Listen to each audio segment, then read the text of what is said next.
हे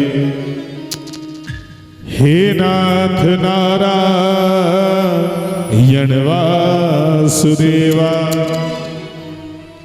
श्री कृष्ण गोविंद हरे मुरारी। हे नाथ नारायण वासुदेवा। श्री कृष्ण गोविंद हरे मुरारी। हे नाथ नारायण वासुदेवा। श्री कृष्ण गोविंद हरे मुरारी। हे नाथ नारायण वासुदेवा। श्री कृष्ण गोविंद हरे मुरारी। हे नाथ नारायण वासुदेवा।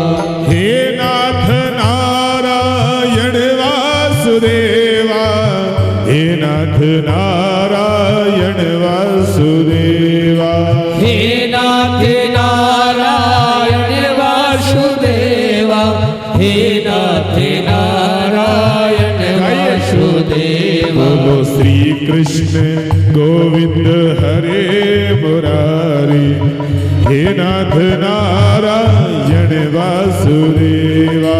श्री कृष्ण गोविंद हरे मुरारी।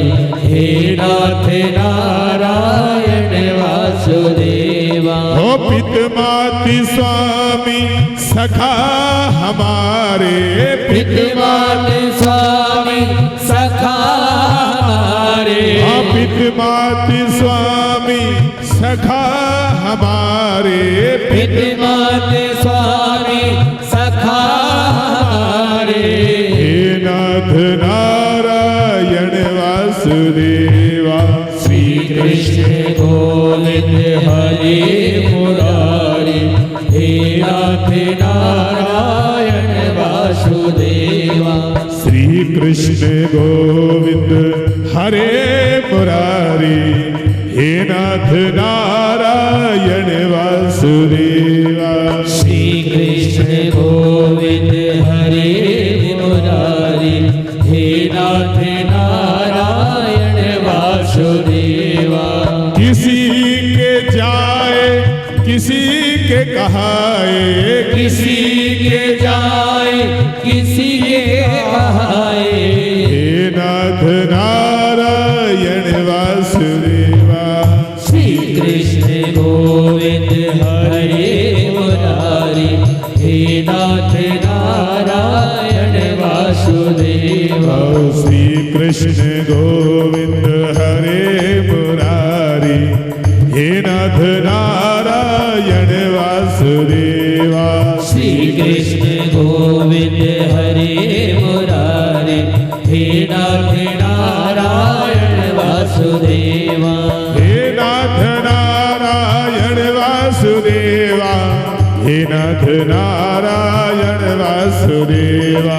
हे नाथ नारायण वासुदेवा। हे नाथ नारायण वासुदेवा। श्री कृष्ण गोविंद हरे मुरारी। हे नाथ नारायण वासुदेवा। श्री कृष्ण गोविंद हरे मुरारी। हे नाथ नारायण वासुदेवा। कृष्ण कृष्णा राधे कृष्णा राधे कृष्णा राधे राधे राधे कृष्णा राधे कृष्णा कृष्णा कृष्णा हरे कृष्ण राधे श्याम राधे श्याम राधे श्याम हरे हरे हरे हरे हरे हरे। बोली वृंदावन बिहारी लाल की जय जय श्री राधे जय जय श्री राधे जय जय श्री राधे। बोली राघवेंद्र सरकार की जय। श्री बालाजी महाराज की जय। मैया आज कथा का प्रथम दिवस है, तो आज श्रीमद् भागवत कथा का आपको महत्तम मैं अपने गुरु जी के आशीर्वाद से आपको सुनाऊंगा। देखिए भैया जितनी भी कथाएं हुई हैं, अच्छा मैं पहले आपको बता दूं कि कथा में कभी भी ऐसे हाथ बांध कर नहीं बैठते हैं। जैसे घुटने मैया बीच में कर लेती हैं और हाथ आगे, इसे कहते हैं दरिद्र आसन। ऐसे घुटने बीच में कर लिए और ऐसे ऐसे बांध के बैठ जाती है ना मैया, इसे दरिद्र आसन कहा जाता है। तो मैया कभी भी दरिद्र आसन में ना बैठे, कथा में क्या कभी भी ना बैठे। हाँ, बोले नारायण भगवान की। दरिद्र आसन में नहीं बैठना चाहिए मैयाओं को। अच्छा मैं आप चिंता ना करो, रोज आपको टोकता रहूंगा, आप बैठेंगे। हाँ, सच्चिदानंद रूपाय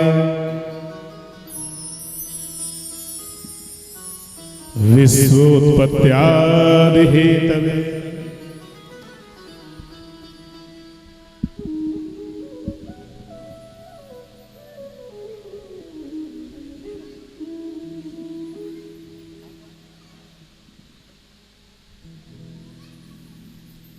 तापुत्रे विनाशाय श्री कृष्णाय वयं नमः।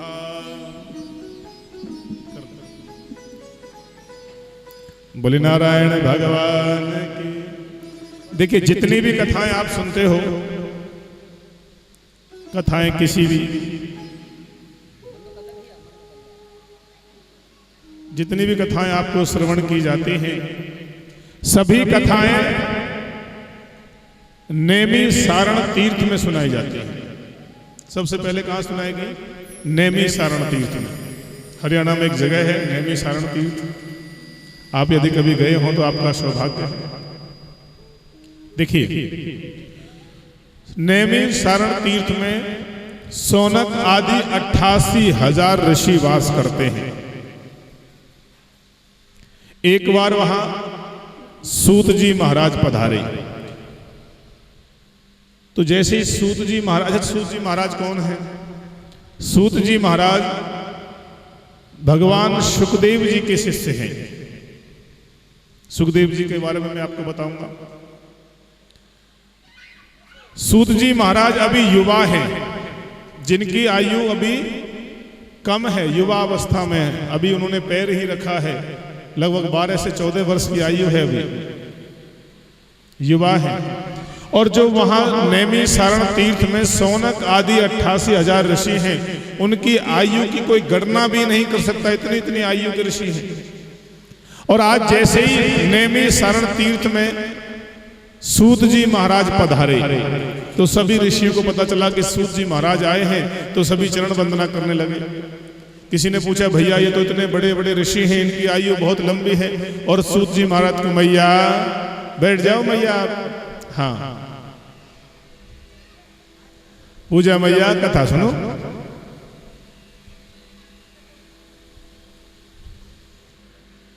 इन राधा रानी को ठाकुर जी को बिठा लो। बोले नारायण भगवान की। लेकिन सभी ऋषियों ने सूत जी महाराज की चरण वंदना क्यों की? सबने दंडवत प्रणाम क्यों किया? वो तो आयु में बहुत छोटे थे। देखिए मैया, धन वृद्धा, किसी से पूछो महाराज ये तो बड़े छोटे हैं और आप इतने बड़े आयु है, आप भी संत हैं, ये भी संत हैं, फिर सूत जी महाराज के इतने ऋषियों ने चरण वंदना, क्या कारण है? वो भी तो संत ही है और इनकी इतनी आयु लंबी है, ये भी संत है। लेकिन मैया शास्त्र कहता है धन वृद्धा बल वृद्धा आयु वृद्धा स्थे विचे, यानी कि कोई धन में बड़ा हो, हाँ कोई धन में बड़ा हो, धन वृद्धा आयु वृद्धा, कोई आयु में बड़ा हो, बल वृद्धा स्थे विचे, कोई बल में बड़ा हो तो बड़ा नहीं माना जाता है। क्यों? तो बड़ा कौन माना जाता है? कोई धन में बहुत पैसे वाला हो तो उसको बड़ा नहीं मानना चाहिए, शास्त्र कहता है। धन वृद्धा बल वृद्धा आयु वृद्धा स्तेव ते सर्वपि ज्ञान वृद्धस्य किम करा शिष्य किम करा। यानी कि कोई धन में बड़ा हो, बल में बड़ा हो, आयु में बड़ा हो, उसे बड़ा नहीं माना जाता है। लेकिन जिसको ज्ञान अधिक हो, जिसका विवेक अच्छा हो, जो जिसको भगवान की प्राप्ति हो गई हो, जो भगवान के बारे में जानता हो, ईश्वर के बारे में जानता हो, जिसको ज्ञान अधिक हो, इसलिए उसे बड़ा माना जाता है। इसीलिए सूत जी महाराज के सौनक आदि 88,000 ऋषि जिनकी आयु बहुत अधिक है, वो भी उनकी चरण वंदना कर रहे हैं। क्यों? क्योंकि उनकी आयु तो कम है लेकिन उनका ज्ञान बहुत है, उनमें ज्ञान बहुत है। सभी ने दंडवत प्रणाम किया। महाराज, हमारा भाग्य है कि सूत जी महाराज हमारे इस आश्रम में पधारे हैं। आइए, आपका स्वागत है। चरण धुलाए गए, आसन दिया गया और आसन देकर के सभी ऋषि उनके नीचे बैठ जाते हैं। महाराज, हमारे मन में कुछ प्रश्न है। अच्छा, 88,000 ऋषि बैठे हैं, अब सभी एक एक प्रश्न पूछेंगे तो, लेकिन ऐसा नहीं था। 88,000 ऋषियों में से एक ऋषि खड़े हुए, सौनक ऋषि, उन्होंने सबकी तरफ से प्रश्न पूछा। हे सूत जी महाराज, आप ज्ञान के भंडार हैं, यदि आपकी आज्ञा हो तो हम कुछ प्रश्न आपसे पूछ सकते हैं। तो सूत जी मुस्कुरा करके बोले, सौनक ऋषि बताइए क्या बात है। तो सौनक ऋषि बोले, महाराज, मनुष्य अपने पाप के द्वारा दुखी रहता है। देखिए, लोग कहते हैं महाराज हम बड़े दुखी हैं, हम बड़े दुखी हैं, हम बड़े परेशान हैं। तो ये दुख आया कहां से? मनुष्य अपने द्वारा किए हुए पाप के कारण दुख भोगता है। अच्छा, सभी दुखी हैं, कोई तन दुखी, कोई मन दुखी। कोई तन से दुखी है, महाराज घुटने नहीं चलने देते हैं हमें। कोई मन से दुखी है, बगैर वजह पड़ोसी को देख करके इसके बड़े पैसे आते हैं, इसकी तो मौज है, इसलिए भी दुखी है मन से। घर में मौज है लेकिन मन से दुखी है, बहू परेशान कर रही है, हम तो दुखी हैं। कोई तन दुखी, कोई मन दुखी, कोई धन बिन रहे उदास। किसी के पास धन नहीं है तो उदास रहता है। कोई तन दुखी, कोई मन दुखी, कोई धन बिन रहे उदास। और मैया थोड़े थोड़े सब दुखी, थोड़े थोड़े सब दुखी, थोड़े थोड़े सब दुखी, सुखी राम के दास। कौन सुखी है? जो भगवान का नाम लेते हैं, भगवान के दास। कोई तन से दुखी है, कोई मन से दुखी है, कोई किसी के पास धन नहीं है। महाराज, इस कलयुग में सभी दुखी हैं, क्या करें? तो सूत जी महाराज बोले, भैया कुछ और प्रश्न भी हैं। आपने भगवान सत्यनारायण कथा सुनी, सुनिए कि नहीं भैया? नारद जी जब मृत्यु लोक, अच्छा मृत्यु लोक किसे कहते हैं? मृत्यु लोक कहते हैं जहां जीव जन्म ले और मर जाए। तो आप और हम कहां रहते हैं? मृत्यु लोक में। यहां मनुष्य या कोई भी जीव जन्म लेता है पृथ्वी पर और फिर मर जाता है, इसलिए इसे मृत्यु लोक कहा जाता है। बोले नारायण भगवान की। तो सूत जी महाराज बोले, भैया सभी ब्राह्मणों के मुख से आपने सुना होगा, भगवान ने कहा कि मेरा नाम है नारायण। क्या नाम है मेरा? नारायण। अच्छा, नारायण का संधि विच्छेद करिए। नार धन अयण। नार माने है जल, अयण माने निवास, यानी कि जो जल में निवास करते हैं, जल में जिनका घर है, जल में ही रहते हैं, जल के ऊपर ही रहते, सैया पर, यानी कि शेष सैया पर विश्राम करते हैं, उन्हीं का नाम नारायण है। और भगवान ने कहा कि मैं ही सत्य हूं, इसलिए लोग उन्हें कहते हैं सत्य नारायण, कहते हैं ना भैया, सत्य नारायण। भागवत का सबसे पहले मंत्र लोग हर जगह बोलते हैं, सच्चिदानंद रूपाय। तो सूत जी महाराज बोले, भैया मैं आपको बताता हूं कि नारायण कौन है। सच्चिदानंद रूपाय विश्वोत्पत्त्यादि हेतवे तापुत्रे विनाशाय श्री कृष्णाय वयं नुमः। देखिए, सच्चिदानंद परमात्मा सत्य के स्वरूप है। परमात्मा कौन है? सत्य स्वरूप, यानी कि परमात्मा चित सच्चिदानंद चित स्वरूप है और आनंद धन है। भगवान सत्य है। सत्य माने सत्य। देखिए, आप जब कोई व्यक्ति मर जाता है ना, तो उसके पीछे सब कहते हैं कि राम नाम सत्य है और सत्य बोलो गत्य है। बोलते हैं कि नहीं? क्यों बोला जाता है? कि राम का नाम ही सत्य है। जो भगवान राम है, यानी कि ईश्वर का नाम ही सत्य है। और जो सत्य बोलते हैं उनको गति होती, उनकी गति होती है। सत्य बोलो गति है। कहते हैं ना पीछे पीछे कि राम नाम सत्य है और सत्य बोलो गति है। यानी कि जो सत्य बोलेंगे वो उनकी गति हो जाएगी, भगवान को प्राप्त हो जाएंगे या भगवान को प्राप्त कर लेंगे। इसी प्रकार से सत्य माने परमात्मा सत स्वरूप है, परमात्मा चित स्वरूप है। सत्य माने सत्य, जो पहले भी सत्य था, मध्य में भी सत्य है और अंत में भी सत्य ही रहेगा, वही परमात्मा है। अब चित माने भैया, चित माने है प्रकाश। अच्छा, कुछ हम पढ़े तो हमें लाइट चाहिए, बिजली या उजाला, लेकिन भगवान का तो ऐसा प्रकाश है, भगवान के नाम का ऐसा प्रकाश है जो सूर्य को भी प्रकाश देते हैं, वही सच्चिदानंद है। भगवान का नाम क्या है? आनंद। भगवान का दूसरा नाम क्या है भैया? आनंद। अब आप आनंद की परिभाषा समझिए। आपने कहीं बर्गर खाया, चाउमीन या कुछ भी खाया बाहर, आप कहते हैं आनंद आ गया।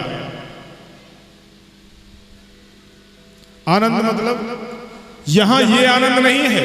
आनंद मतलब ईश्वर से है, ईश्वर का नाम आनंद है। अच्छा, भगवान का नाम आनंद कैसे है? आप स्वयं कहते हैं, लेकिन हमें पता ही नहीं कि हम आनंद भगवान को भी कहते हैं। लेकिन हम तो उसको कहते हैं कि आज एसी में सोए तो आनंद आ गया, कुछ खाया तो आनंद आ गया। आनंद तो ईश्वर का नाम है। जैसे भगवान राम का जन्म हुआ तो वशिष्ठ ऋषि ने नामकरण किया भगवान का। भगवान ने, वशिष्ठ ऋषि बोले भगवान को देख करके महाराज दशरथ से, प्रभु जो आनंद सिंध सुख राशि, जो आनंद सिंध सुख राशि, सी करते त्रिलोक सुपासी। जो सुख धाम राम असनामा, सी करते त्रिलोक विश्रामा। अखिल लोकदायक विश्रामा। देखिए, जो सुख धाम राम असनामा, जो सुख के धाम है इनका नाम राम है। और जो आनंद सिंधु सुख राशि, जो आनंद है इनका नाम मैंने राम रखा है। अच्छा, जब कन्हैया पैदा हुए तो सभी ने कहा कि नंद घर आनंद भयो, जय कन्हैया लाल की। नंद घर आनंद भयो। किसी ने ये नहीं कहा कि नंद के घर छोरा भयो, सबने कहा कि नंद घर आनंद भयो। आनंद माने क्या? आनंद माने भगवान है। नंद घर आनंद भयो, इसलिए आनंद किसका नाम है? भगवान का। विश्वोत्पत्ति यानी कि जो विश्व का, पूरे संसार को उत्पन्न करते हैं, दुनिया बनाते हैं और स्वयं अपने आप में ही लीन कर लेते हैं, यानी कि स्वयं उसे मिटा भी देते हैं। कैसे? जैसे रेत पर आप बैठ करके मकान बनाओ और फिर थोड़ी देर बाद उसको हटा दो। इसी प्रकार से ईश्वर खेल खेल में दुनिया को बना देते हैं और उनकी भ्रकुटी हिलते मात्र से ही इस दुनिया का विनाश, यानी कि इसको कैसे होते हैं, जैसे भाई कहीं भूचाल आ गया, अभी देखो बहुत सारा बाढ़ आई, बहुत सारे लोग मरे, इस प्रकार से ईश्वर अपनी माया को समेट लेते हैं। बोले नारायण भगवान की। आज देखिए 3 तरह के ताप होते हैं। जो भगवान का भजन करते हैं उनको कोई भी ताप नहीं व्यापता है।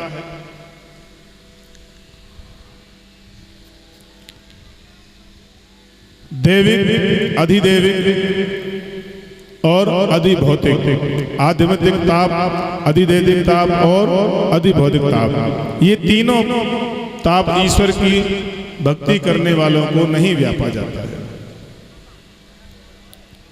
बोले नारायण भगवान की। कबीरा सब जग निर्धना। कबीरदास कहते हैं कि ये सब जग निर्धना है, इनके पास कोई धन नहीं है, ये सब बेकार है। जो कहते हैं कि हम पैसे वाले हैं तो सब बेकार है। कबीरा सब जग निर्धना, धनवनता नहीं कोई, और धनवनता सोई जानियो, जहां राम नाम धन हो। अच्छा भैया ऐसे समझिए, अब आप किसी के घर जाएं या कोई आपके घर आए तो एक ही बात पूछते हैं, भैया चलो यहाँ तो किराए का काम ज़्यादा है। गांव में लोग पूछते हैं भैया फसल कैसी है, यहाँ पूछते हैं भैया कितने कमरे किराए पे लगे हुए हैं, दुकान कैसी चल रही है, बच्चे कौन सी क्लास में पढ़ रहे हैं, विवाह हुआ कि नहीं हुआ, सब पूछते हैं कि नहीं ऐसे। कोई पूछता धन माल को, कितना धन इकट्ठा कर लिया, कितने प्लॉट हो गए। कोई पूछता धन माल को, कोई पूछता भैया तेरा कैसा ये सब परिवार है। मगर कोई नहीं पूछता कि ईश्वर से कितना प्यार है। कोई ये पूछता है भैया कोई भगवान का भजन भी करते हो, एक आध माला भगवान की भी ले लेते हो, पूजा पाठ भी करते हो कि नहीं। कोई नहीं पूछता, सब धनवाल को। कोई पूछता कितनी जमीन, कोई पूछता है हाल को, कोई पूछता भैया कैसा ये सब परिवार है, मगर कोई नहीं पूछता कि ईश्वर से कितना प्यार है। कोई नहीं पूछता। अच्छा पहले का जमाना यह था कि यदि कोई घर मेहमान आ जाए तो बच्चों से पूछते थे, अच्छा बेटा कौन सी क्लास में हो, बताते थे कि मैं पहली में हूँ, दूसरी में। अच्छा आज से अनार सुनाओ, ABCD सुनाओ, ऐसे पूछते थे। लेकिन अब वो ये पूछते हैं कि भैया कौन से स्कूल में पढ़ता है, सिर्फ ये पूछते हैं। दरअसल उनको ये नहीं जानना है कि बच्चा बुद्धिमान है कि नहीं। पहले लोगों को ये जानना था कि बच्चे बुद्धिमान है कि नहीं, ये जानना चाहते थे बस। अब लोग ये जानना चाहते हैं कि के पास कितना पैसा है, कितने बड़े स्कूल में बच्चा पढ़ रहा है।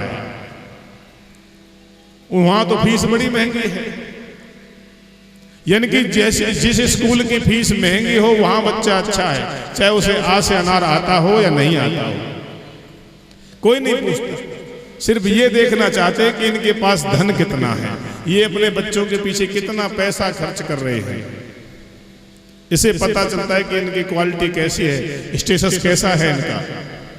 बोले नारायण भगवान की जय। जय जय श्री राधेश। तो सूत जी महाराज बोले भैया इस प्रकार से भगवान को सच्चिदानंद रूपाय कहा जाता है। ईश्वर का जो नाम लेते हैं, जो भगवान का भजन करते हैं, मैं उनके बारे में बताता हूं। सुखदेव जी महाराज की कृपा से जो मुझे प्राप्त हुआ मैं आपको वो कहता हूं। एक बार नारद जी महाराज ये श्रीमद् भागवत कथा आपको कैसे सुनने को प्राप्त हुई, सबसे पहले किसने सुनी, किसने किसको सुनाया, सुखदेव जी महाराज कैसे पैदा हुए, उनको इस कथा को किसने सुनाया। तो सूत जी महाराज बोले भैया सुनो, एक बार नारद जी, देखिए नारद जी का नाम नारद क्यों है? नारद, जिनकी बात रद्द ना होती हो उन्हें नारद कहा जाता है। जो अज्ञान का खंडन करने वाले हैं उन्हें नारद कहा जाता है। जो ज्ञान का प्रकाश भरने वाले हैं उन्हें नारद कहा जाता है। एक बार नारद जी मृत्यु लोक यानी कि पृथ्वी लोक पर घूमने के लिए आए। उन्होंने देखा कि मनुष्य तो रोज पाप कर रहा है और पाप कर रहा है और पाप करते करते इतना दुखी हो गया है कि अपने ही पापों के कारण भगवान को कोसता है, हे भगवान ये तूने क्या किया। अच्छा, कुछ लोग ऐसे हैं कि जब भगवान पर ही सवाल उठा देते ये तो भगवान ने गलत कर दिया। भगवान को ऐसा नहीं करना चाहिए था। अच्छा, एक बार एक दो आदमी पीछे बैठे ना, ऋतिक भाटी और एक और भैया बैठे हैं पीछे, बड़ी मेहनत करी उन्होंने आज परिक्रमा में। ऐसे दोनों आदमी, ऋतिक भाटी ने कहा ये भगवान को ऐसा करना चाहिए था, ऐसा नहीं करना चाहिए था। तो उन्होंने कहा यार भगवान की एक कमी क्यों, हजारों कमी है। तो ऋतिक बोला चलो पेपर पेन ले लेते हैं, कमियां लिखते हैं कि भगवान ने क्या क्या कमी करी। तो पहली कमी लिखी, छोटी सी बेल पर बड़ा सा कद्दू लगाए। देखो बेचारी छोटी बेल, एक कमी लिखो, पहली कमी। ऋतिक ने नोट करी, भैया ने बताई।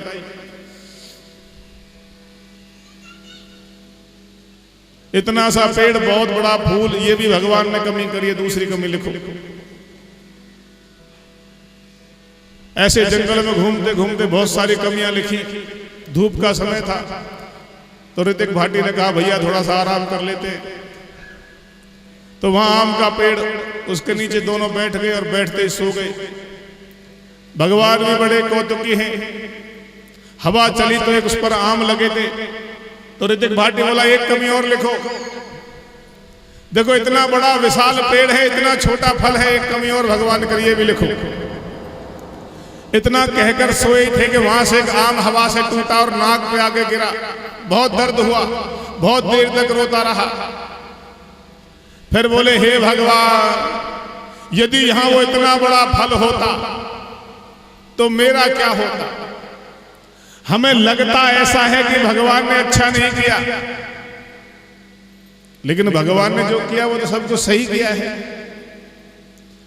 हम बार बार खड़े रहते हैं भगवान मेरा ये काम बन जाए, हे प्रभु मेरा बालाजी महाराज, दुर्गा मैया, मोहन बाबा मेरा ये काम बन जाए, बस कैसे भी करके। और फिर भी काम ना बने तो फिर भगवान कोसते। हम तो खूब पूजा पाठ करते हैं तब भी कुछ नहीं होता है, अब कहां जाए।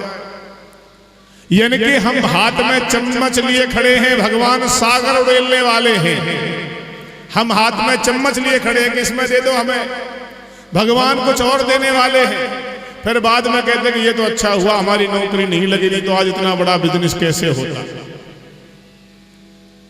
कहते हैं ना भैया, इसलिए जो ईश्वर कर रहा है उस पर संदेह नहीं करना चाहिए। बोले नारायण भगवान की। अच्छा, मनुष्य दुख कैसे पाता है? अपने द्वारा किए हुए पाप के कारण। अब नारद जी ने आकर के देखा कि यहाँ कलयुग में तो बहुत पाप कर रहे हैं लोग, दिन रात पाप किया जा रहा है। बड़े दुखी हुए, भैया इतना पाप। घरों में स्त्रियों का राज है, भागवत में लिखा है घरों में स्त्रियों का राज है। साले सलाहकार बने हुए हैं। सलाहकार कौन है? साले। हमारे यहाँ कहावत है कि भीत बिगाड़े आरो और घर बिगाड़े सारो।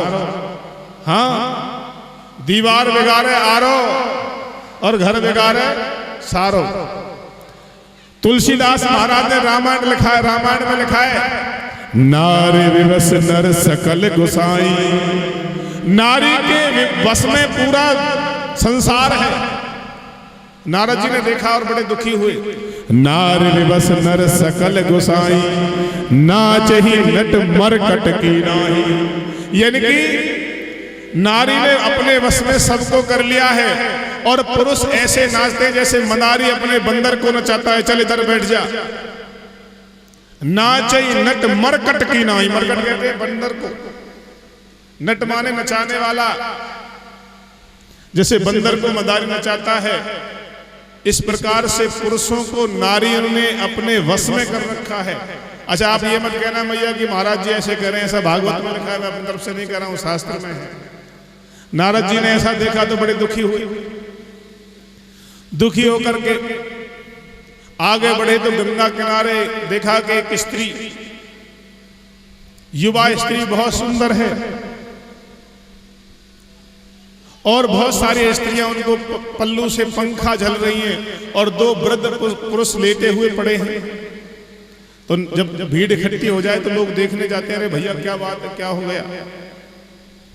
तो देखा कि दो पुरुष लेटे हुए हैं जिनकी सफेद दाढ़ी है और एक बहुत सुंदर स्त्री उन्हें जगा रही है। वो दोनों अचेत हैं, बेहोश हो गए हैं। तो नारद ऋषि ने पूछा, भैया देवी कौन हो तुम और ये दोनों पुरुष तुम्हारे क्या लगते हैं? आप तो युवा हैं और ये दोनों वृद्ध हैं, ये चेत में क्यों नहीं है, बेहोश क्यों हो गए हैं? आपके क्या रिश्ता है इनसे? और ये सभी स्त्रियां, इतनी सुंदर स्त्रियां क्यों खड़ी हैं? तो वो स्त्री रो करके बोली, महाराज हे नारद जी, मेरा नाम भक्ति है। क्या नाम है मेरा? भक्ति। ये दोनों मेरे पुत्र हैं। तो नारद जी बोले, आपके पुत्र? आप तो युवा हैं और ये दोनों वृद्ध हैं, इनके सफेद दाढ़ी वाल हैं।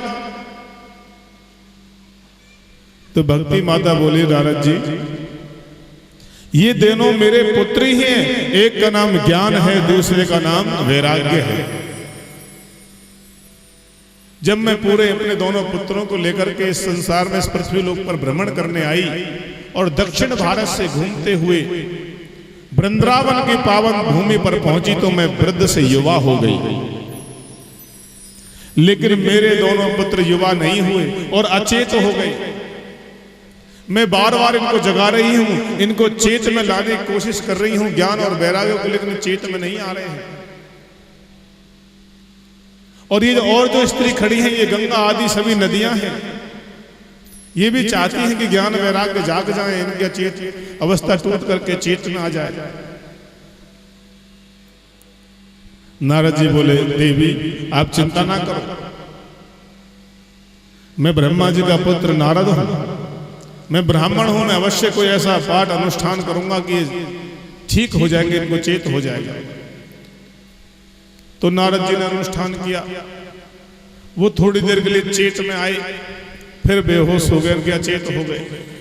नारद जी बड़े दुखी हुए, ये क्या हुआ। अब नारद जी दुखी होकर के वहां से चले। उधर से 4 ब्रह्म ऋषि सनकादिक ऋषि आए, बड़े चिंता में थे। नारद जी को देखा तो बोले, भैया नारद जी आप तो रोते हुए को हंसाने वाले हो, आप इतने चिंता में क्यों? तो सारी कथा सुनाई। मैं चाहता हूं महाराज वो दोनों ज्ञान और वैराग्य चेत में आ जाए। तो सनकादिक ऋषि बोले, भैया नारद जी आप चिंता मत करो, हम उनको श्रीमद् भागवत कथा सुनाएंगे और श्रीमद् भागवत कथा सुनाने से उन्हें अवश्य चेत हो जाएगा। बोले नारायण भगवान की जय हो। जय जय श्री राधे। अब श्रीमद् भागवत कथा सुनाने के लिए हरिद्वार में आनंद घाट है। आनंद घाट पर सनकादिक ऋषि पहुंचे और बहुत सुंदर आसन लगाया। जब ऋषियों को पता चला कि सनकादिक ऋषि 4 ब्रह्म ऋषि ब्राह्मण भगवान की कथा सुनाने जा रहे हैं तो सभी पहुंच गए।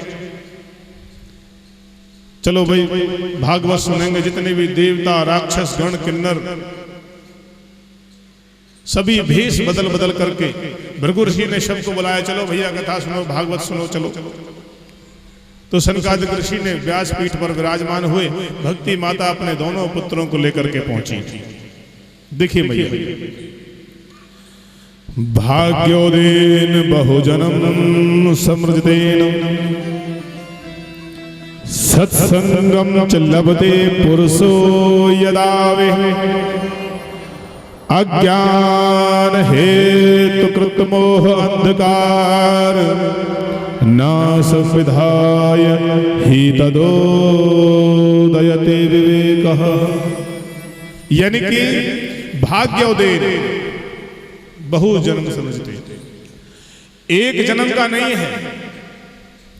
जब मनुष्य के अनेकों जन्मों के, अच्छा आपको आज पुण्य कर दिया, अच्छा आज का सिस्टम क्या है, आज का है महाराज हम तो कल गंगा जी नहाए, अब तक कुछ आराम सा नहीं हुआ, हमने हवन करवा लिया आराम नहीं हुआ, ऐसे कहते ना कई बार। भाग्योदय बहु जन्म समझते हैं, यानी कि जब बहुत जन्मों के पुण्य इकट्ठे होकर के उदय होते हैं। एक जन्म का मामला नहीं है भैया, बहुत पिछले कई जन्मों के पुण्य इकट्ठे होकर के उदय होते हैं, तब श्रीमद् भागवत कथा सुनने का अवसर प्राप्त होता है। एक जन्म का मामला नहीं है।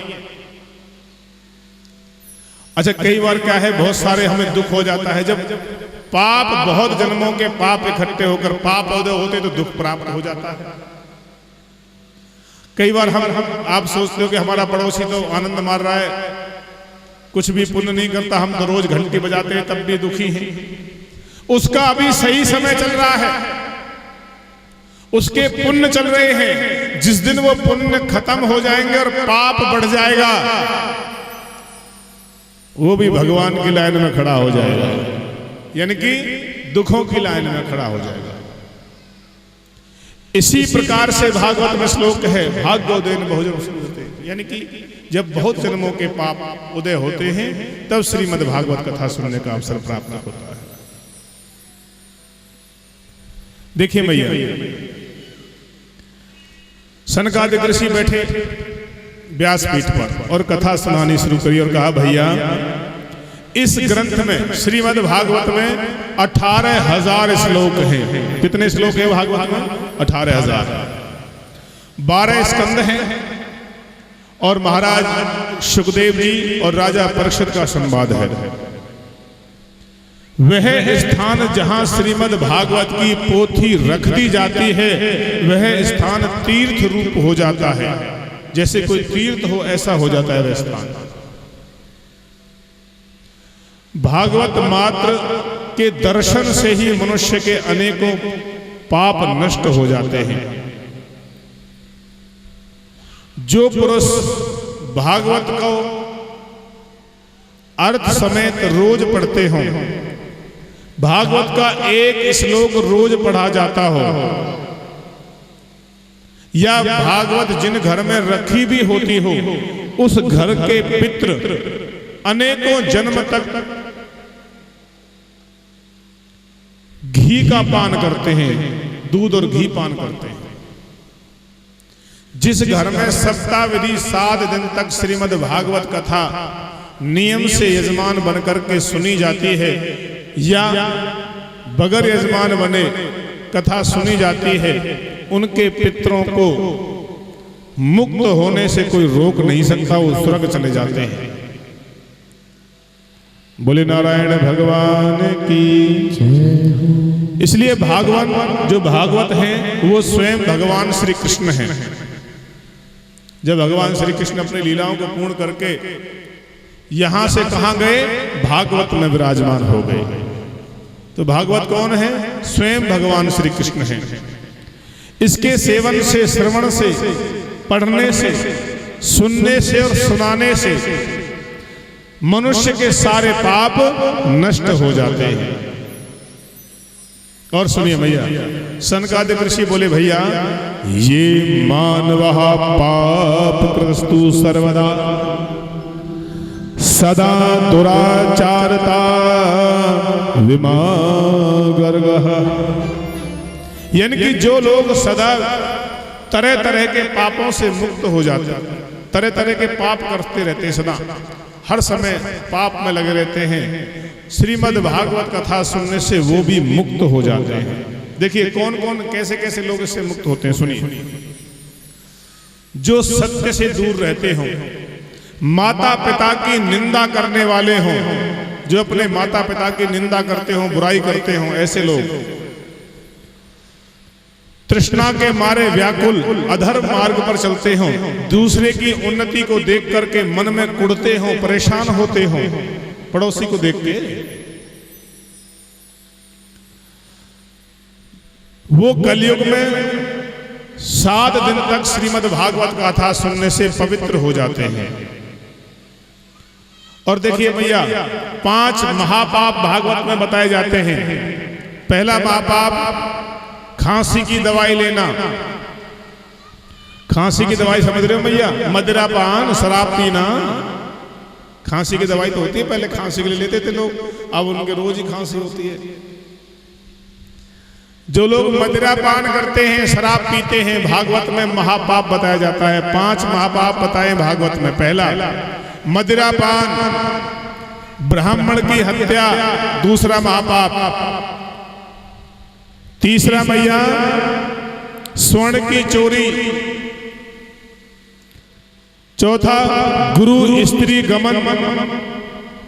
और 5वां महापाप है विश्वासघात, जो मित्र बना करके पीठ में छुरी भोंक देते हैं, यानी कि मित्र बना करके बाद में उनके साथ अनहित कर देते हो, इसे विश्वासघात कहा जाता है। और ये 5 महापाप करने वाले व्यक्ति भी श्रीमद् भागवत कथा के श्रवण करने से इस पाप से छूट जाते हैं, इनके पवित्र हो जाते हैं। इसका मतलब ये नहीं है कि आपने भागवत करवा ली और भागवत करवाने के बाद फिर खांसी की दवाई शुरू, है ना भैया? ऐसा नहीं करना चाहिए। जो लोग छल करते हों, पिशाचों के समान क्रूर हों, कलयुग में श्रीमद् भागवत कथा का सुनने से वो भी पवित्र हो जाते हैं। वाणी से, शरीर से, मन से हर समय जो पाप में लगे हुए लोग हों, निर्दयी हों, किसी पर दया ना करने वाले हों, हर समय झूठ बोलते हों, झूठी कसम खाते हों, पर पुरुष गमन करने वाली स्त्री और पर स्त्री गमन करने वाला पुरुष भी इस श्रीमद् भागवत कथा को श्रवण करने से पवित्र माना जाता है। बोले नारायण भगवान की जय।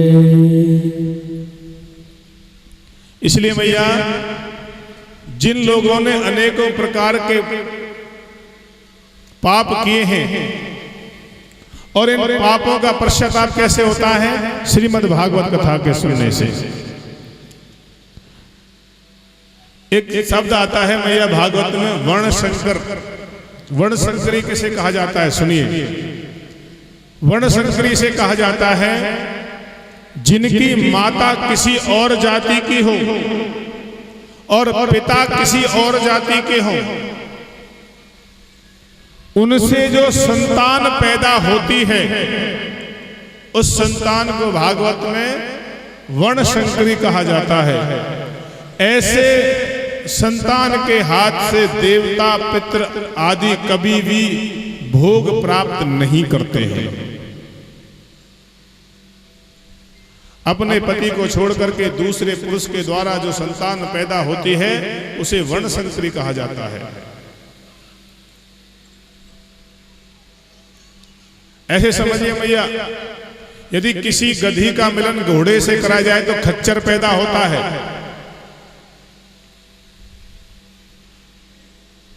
इसी प्रकार से दूसरी जाति के पुरुष से अपने पति को छोड़ करके पर पुरुष के साथ रति करने से जो संतान पैदा होती है, उसके द्वारा पितृ आदि कभी भी भोग नहीं लेते हैं और वहां हर समय पितृ दोष बना रहता है।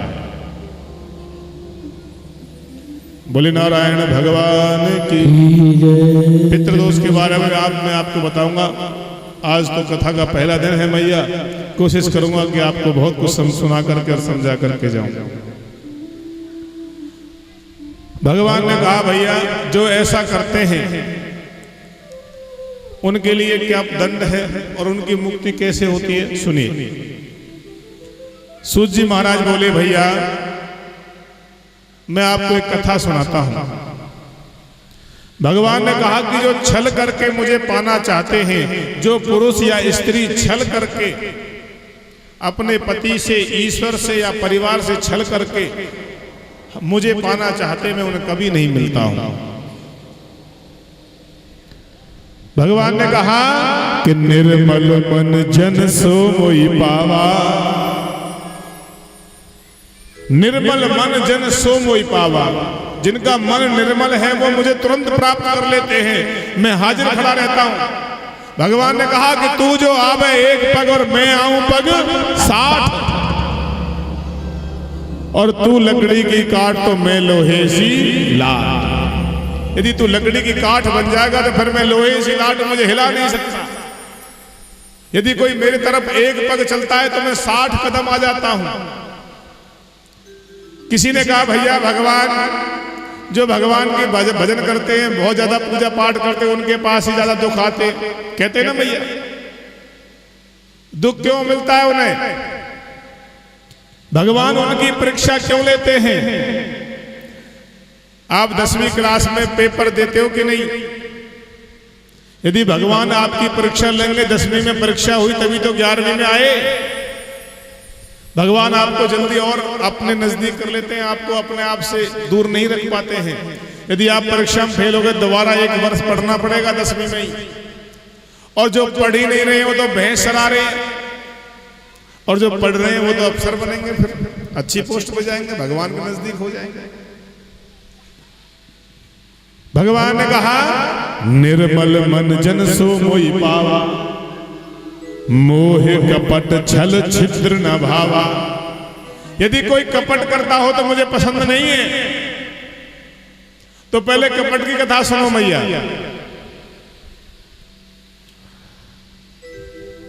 तुंगभद्रा नदी के किनारे एक नगर बसा हुआ था। उस नगर का नाम था सुंदर नगर। उसमें एक ब्राह्मण निवास करते थे। ब्राह्मण का नाम था आत्मदेव। बहुत सरल ब्राह्मण थे, पूजा पाठ सबके करवाते थे। उनकी एक पत्नी थी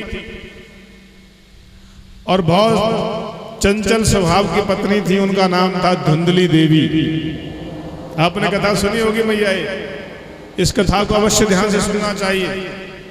कई बार लोग कहते हैं महाराज ये तो कथाएं कई बार सुन चुके हैं। जितना सुनोगे उतना आपको कुछ ना कुछ नया प्राप्त होगा। तो ब्राह्मण भगवान का भजन करते। उनके भी घर में एक दुख था। क्या था?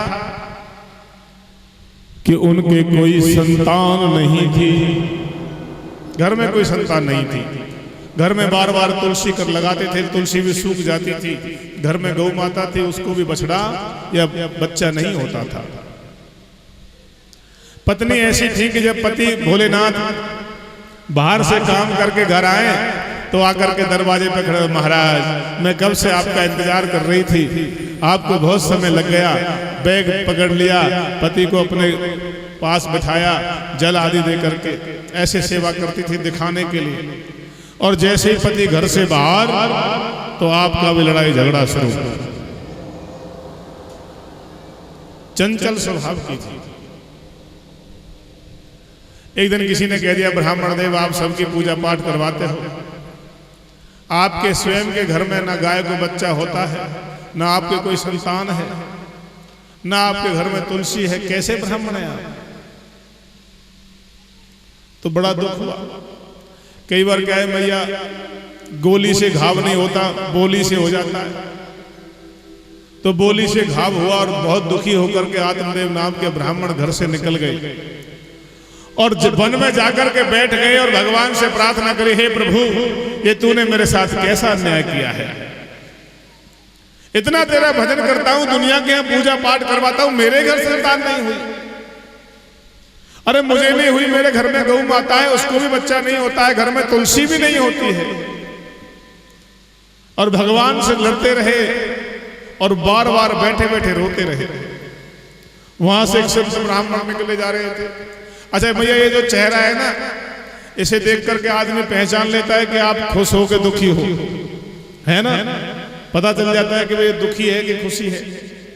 तो वहां से संत एक ब्राह्मण निकले जा रहे थे। उन्होंने कहा भैया देखने में तो ब्राह्मण लगते हो, अच्छा ब्राह्मण की क्या पहचान है? जिनके मस्तक पर चंदन लगा हो, शिखा हो, जनेऊ धारण किए हुए हो, जिसने तागड़ी बांध रखी हो, मुंह में जिसके भगवान का नाम हो, इन्हें ब्राह्मण कहा जाता है। ये पहचान ब्राह्मण की है।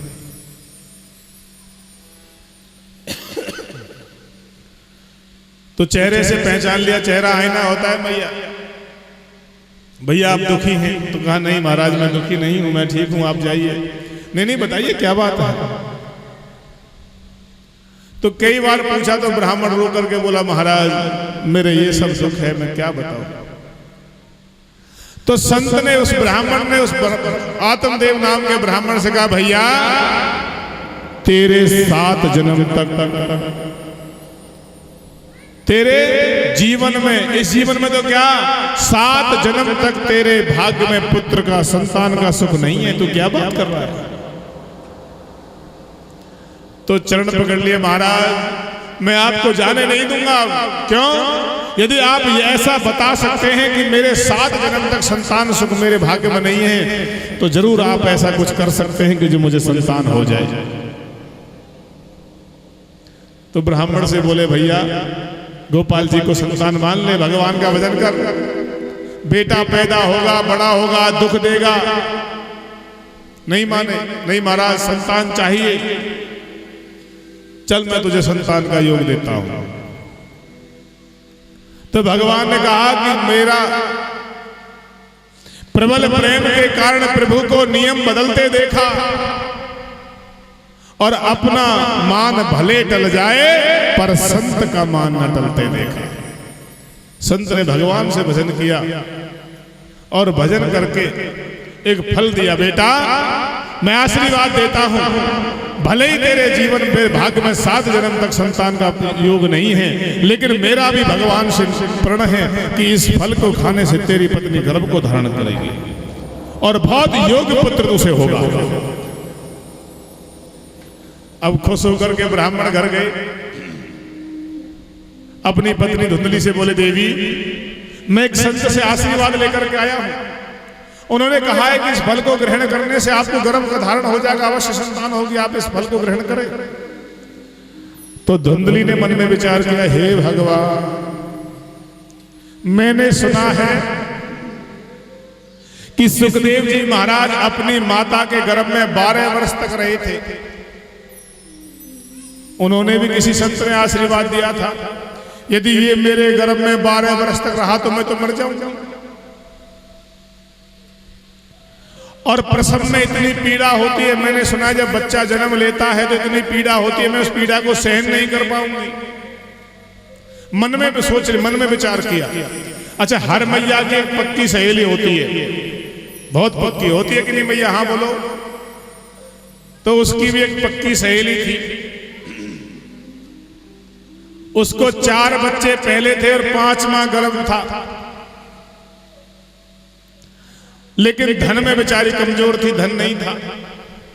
तो धुंधली ने कहा बहन तुझे ये 5वां जो बच्चा होगा ना ये तू मुझे दे दे, धन मैं तुझे दे दूंगी जितना चाहिए। ठीक है तय हो गया, चाहे बेटा हो या बेटी हो ये मेरा है।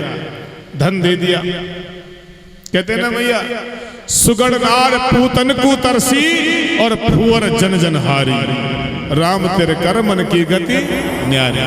भगवान के कर्मों गति न्यारी है। सुगढ़ नार पूतन को तरसे और फुअर जन जन हारी।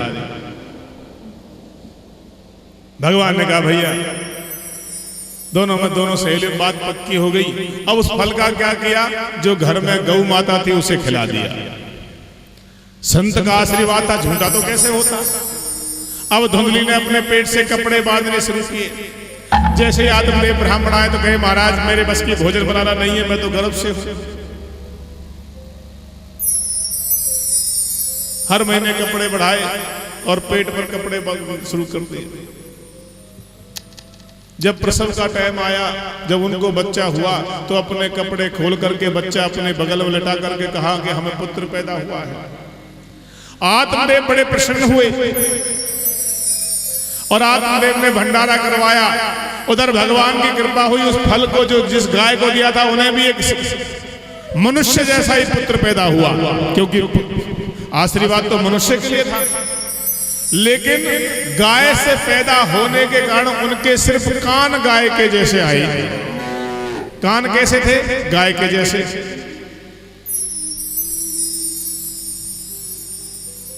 अब आत्मदेव ने अपने बेटे को गोदी में लिया और मुस्कुरा करके कहा कि ये मेरा पुत्र है, मेरा नाम है आत्मदेव और ये मेरा पुत्र है, इसलिए इसका नाम होगा परमात्मा देव। तो धुंधली झुंझला करके बोली, महाराज 9 महीने गर्भ में रखूं मैं, कष्ट उठाऊं मैं, पीड़ा सहूं मैं, नाम तुम्हारे नाम पे क्यों? ये मेरा पुत्र है, इसका नाम भी मेरे नाम पर होगा। देवी आपकी मर्जी है। तो धुंधली देवी बोली कि मेरा नाम है धुंधली और मेरे बेटे का नाम होगा धुंधकारी। उसका नाम धुंधकारी रख दिया गया। उधर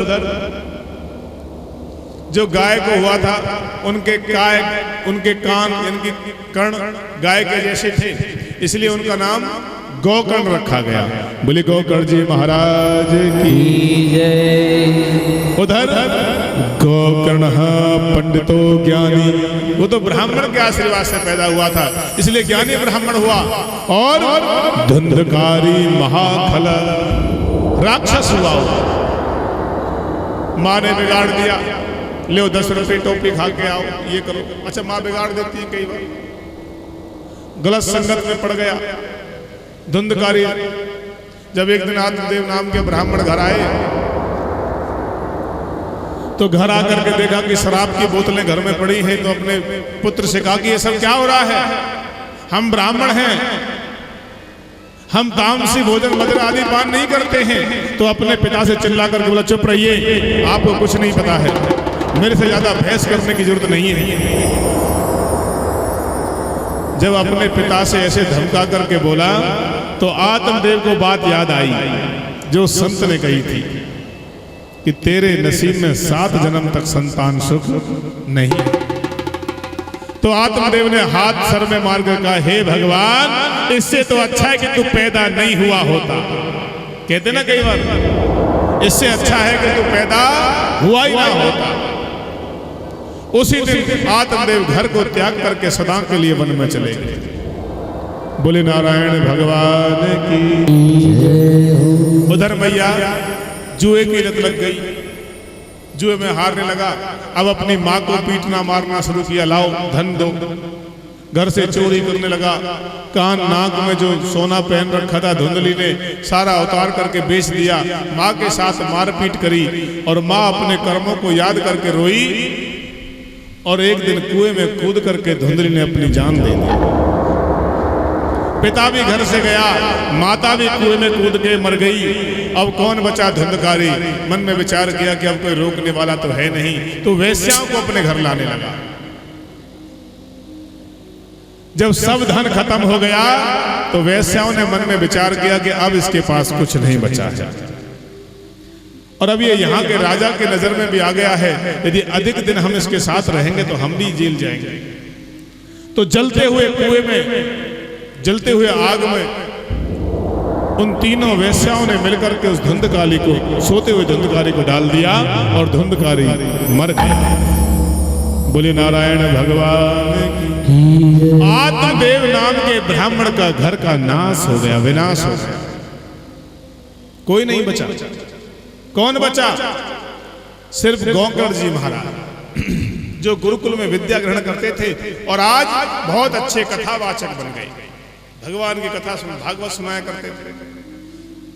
अब सुनो मैया काम की बात।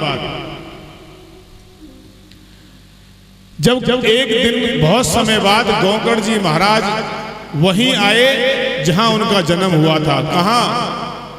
आनंद नगर में आत्मदेव नाम के ब्राह्मण के हैं। तो सब लोग जान गए थे कि बहुत अच्छे ज्ञानी ब्राह्मण हैं।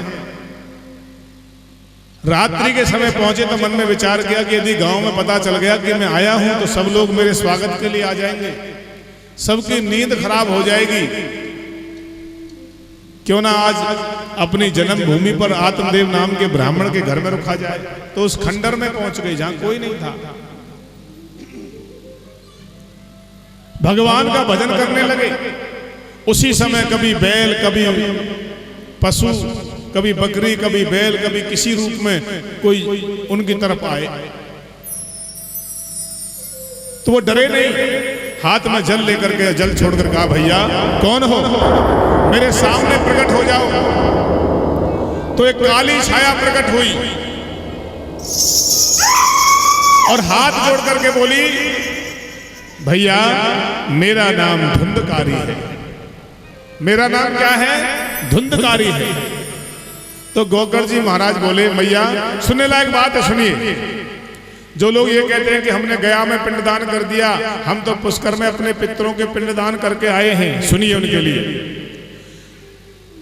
गोकर जी महाराज ने कहा कि भैया मुझे पता है कि तुम मर चुके हो, मुझे तुम्हारी मृत्यु का समाचार भी प्राप्त हो गया है, लेकिन मैंने तुम्हारे लिए तो पिंडदान आदि गया में तुम्हारे नाम के पिंडदान कर चुका हूं, फिर तुम प्रेत योनि में कैसे हो, भूत कैसे बन गए? तो हाथ जोड़ करके धुंधकारी बोला, भैया यदि आप मेरे लिए 100 बार भी पिंडदान करें, 100 बार। गोकर जी महाराज ने धुंधकारी के लिए पिंडदान किया। कितनी बार? 100 बार। लेकिन तब भी वो प्रेत योनि में रहा, उसकी मुक्ति नहीं हुई।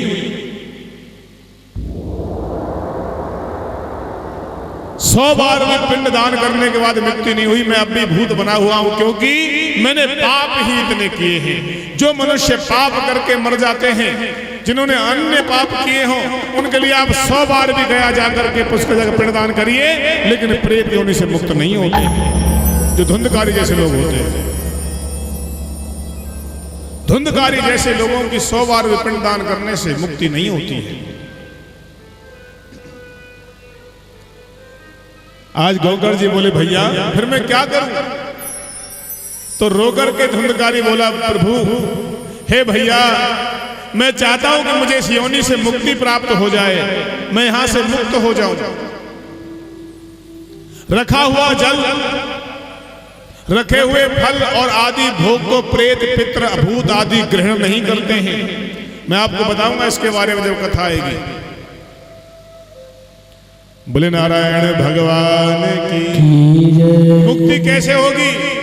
भैया मैं चाहता हूं कि आप मेरी मुक्ति, मुझे श्रीमद् भागवत कथा सुनाएं, इसको सुनने से मुझे मुक्ति प्राप्त हो जाएगी। तो गोकर जी महाराज ने कहा, ठीक है, मैं कल से ही आपको कथा सुनाऊंगा। सुबह हुई, सबको पता चला, तो बहुत सुंदर मंच सजाया गया। व्यासपीठ पर गोकर जी महाराज विराजमान हुए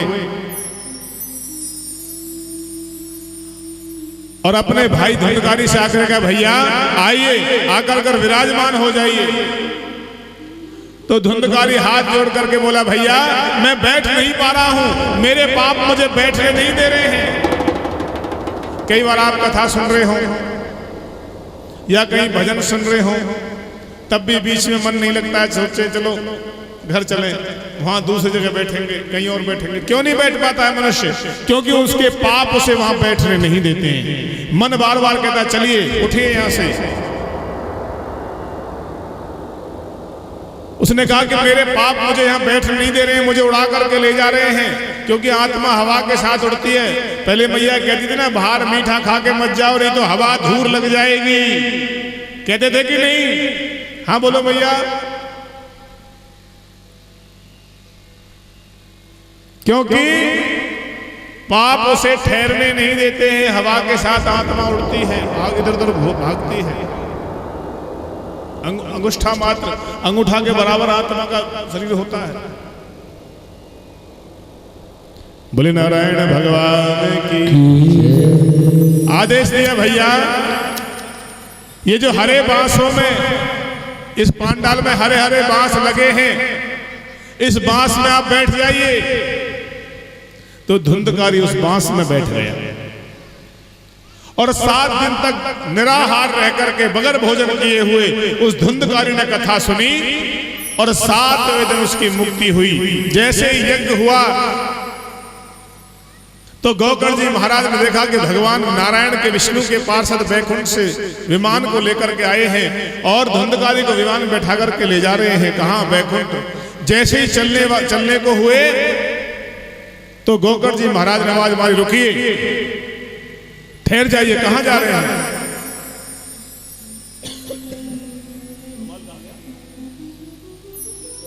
रुक जाइए, आप ऐसे नहीं जा सकते। पूछा भैया क्यों? तो भगवान के पार्षद बोले, प्रभु आपको लेने तो भगवान स्वयं नारायण आएंगे, आपने इतना पुण्य किए हैं। तो गोकर्ण जी महाराज बोले, भैया वो ठीक है, लेकिन आप धुंधकारी को क्यों ले जा रहे हैं? इसे बैकुंठ क्यों ले जा रहे हैं? तो भगवान के पार्षद बोले, महाराज आपकी कथा सुनने से इनकी मुक्ति हो गई है, इनके सब पाप कट गए, अब ये स्वर्ग में निवास करेंगे। तो गोकर्ण जी महाराज बोले, भैया इससे पहले जो इतने लोग यहाँ कथा सुन रहे हैं, इनकी मुक्ति कब होगी?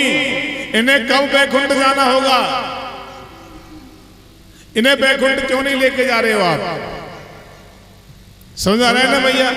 यानी कि सिर्फ धुंधकारी की तो मुक्ति हो गई, उन्हें लेकर के बैकुंठ चले, लेकिन और जो लोग इस गांव के कथा सुन रहे हैं उनकी मुक्ति कब होगी?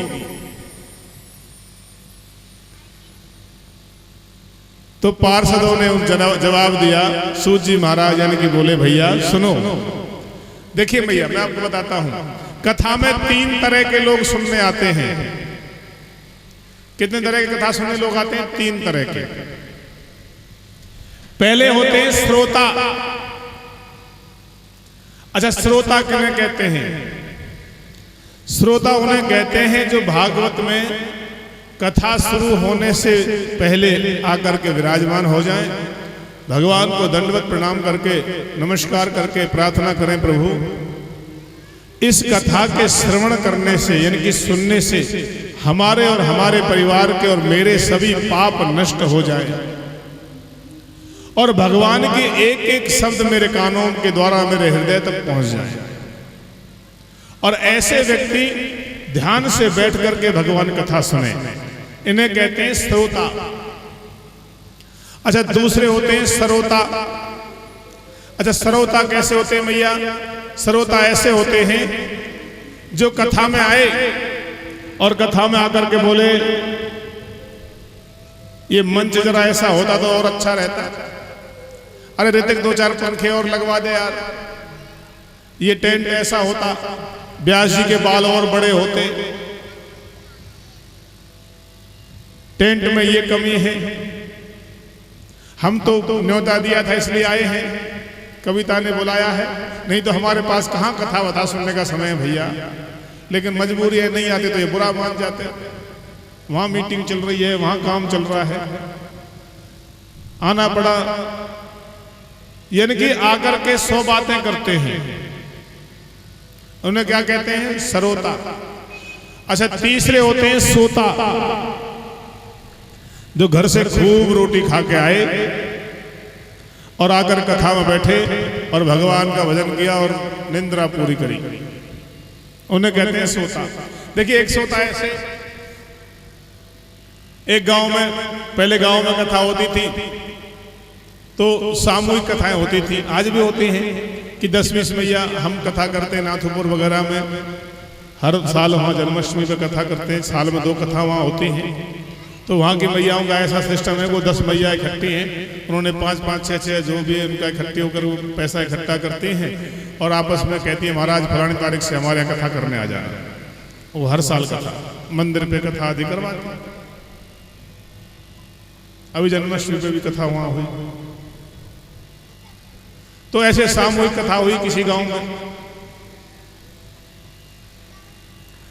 तो गांव के जो मुखिया थे ना, जैसे हमारे भाटी साहब बैठे, इनकी पत्नी कथा सुनने आए। अच्छा, कथा सुनने में व्यास जी महाराज ने कहा भैया भगवान का भजन करो।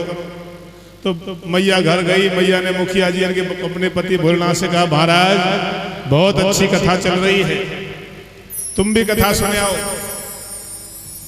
बोला देवी तुम ही भगत नहीं बनो, हम नहीं जाए। बोला नहीं महाराज आप भी सुनो, बहुत अच्छी कथा सुनाते हैं महाराज जी।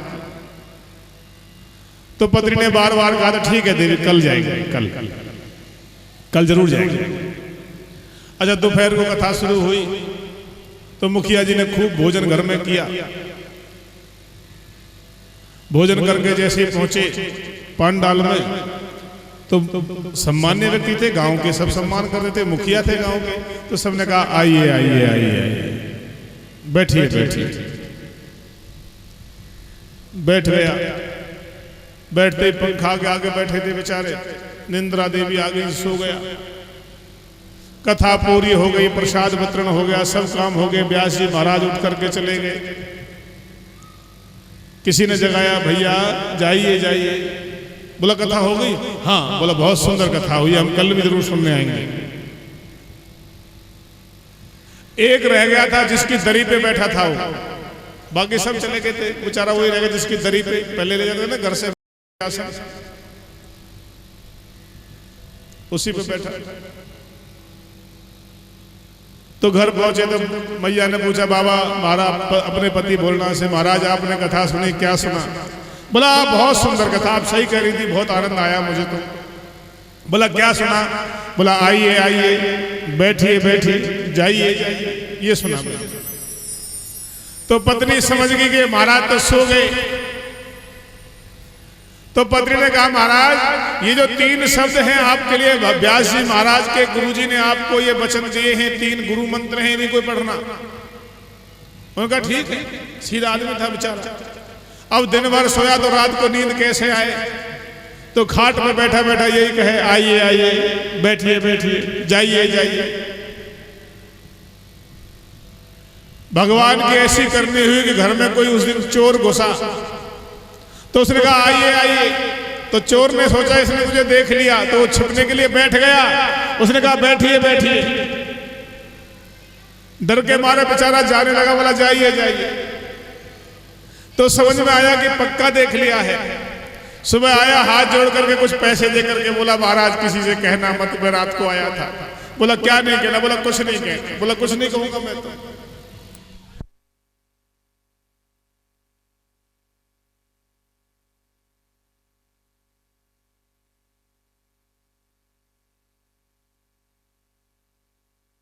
यानी कि झूठे शब्दों से भगवान, मनुष्य नामक जो चोर हैं वो आपके शरण में आ गए हैं। तो जिस दिन आप सच्चे शब्द ले आओगे तो उस दिन क्या होगा?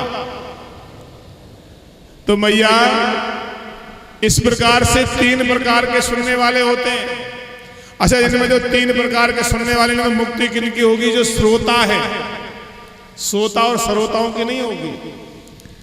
बोले नारायण भगवान की। तो भगवान ने कहा कि यो मोह कपट छल छिद्र न भावा, जो ऐसे कपट करते हैं भगवान वो स्वयं अपना नाश कर लेते हैं। भगवान के द्वारा जाकर के फिर भगवान को पूछते हैं कि हमने ऐसा क्या किया। लेकिन भैया निर्मल मन जन सो मोहि पावा। अच्छा, निर्मल मन कैसा होता है सुनिए। एक छोटी सी कथा और सुनाता हूं आपको। मैया कथा सुनिए। श्री कृष्ण गोविंद हरे मुरारी, हे नाथ नारायण वासुदेव। श्री कृष्ण गोविंद हरे मुरारी, हे नाथ नारायण वासुदेव। हे नाथ नारायण वासुदेव, हे नाथ नारायण वासुदेव। हे नाथ नारायण वासुदेव, हे नाथ नारायण वासुदेव। श्री कृष्ण गोविंद हरे मुरारी, हे नाथ नारायण वासुदेव। श्री कृष्ण गोविंद हरे मुरारी हे नाथ नारायण वासुदेवा। बोले नारायण भगवान की जय। जय श्री राधे जय जय श्री राधे जय जय श्री राधे। बोले राघवेंद्र सरकार की जय। पाप गए भगवान ढिंग। पाप गए कि देखिए भैया मास्टर जी के यहाँ तो कथा हो रही है, हम कहाँ जाएं? पाप भगवान के पास गए महाराज, वहां तो सलारपुर गांव में तो कथा हो रही है मास्टर जी के यहाँ, सब मैया कथा में जाती हैं, हम कहाँ जाएं? तो भगवान बोले पाप गए भगवान ढिंग, प्रभु हमको ठौर बताए। तो भगवान ने कहा कि जो कथा में बात करें या सो जाए तुम उन्मुख बैठो जाए। जो कथा में बात करती है मैया या आकर के सो जाती है तुम उनके मुख में जाकर के बैठ जाओ। इसलिए मैया बात मत करना, नहीं पाप आकर के बैठ जाएगा। भगवान ने कहा भैया कि निर्मल मन जन सो मोहि पावा। तो निर्मल मन कैसा होता है सुनिए। अच्छा, एक गांव में एक आदमी, दो भाई बेचारे। अच्छा, दोनों भाई में से एक ऐसा बेचारा हमारा मैन के जैसा, सिर्फ खाने खाने पे ध्यान दे, काम ना करे बिल्कुल भी। अच्छा, जब खाए तो ये कहे, खाते खाते भी ये कहे, अच्छा खुराक भगवान की कृपा से बहुत, और खाए तो ये कहे कि दाने दाने पे लिखा है खाने वाले का नाम। अब बहुत सारा भोजन करे तो ऋतिक बोला भैया दाने दाने पे क्यों? तू तो ये कहे कि बोरी बोरी पे लिखा है, इतना सारा भोजन करता है, काम का ना धाम का, दुश्मन अनाज का, निकल जाइए। बेचारे छोटे भाई को निकाल दिया घर से, नाम था भोला राम। क्या नाम था? भोला राम। अच्छा, काम कुछ करे नहीं। अब घर से बाहर निकला तो मन में विचार किया अब कहां जाऊं।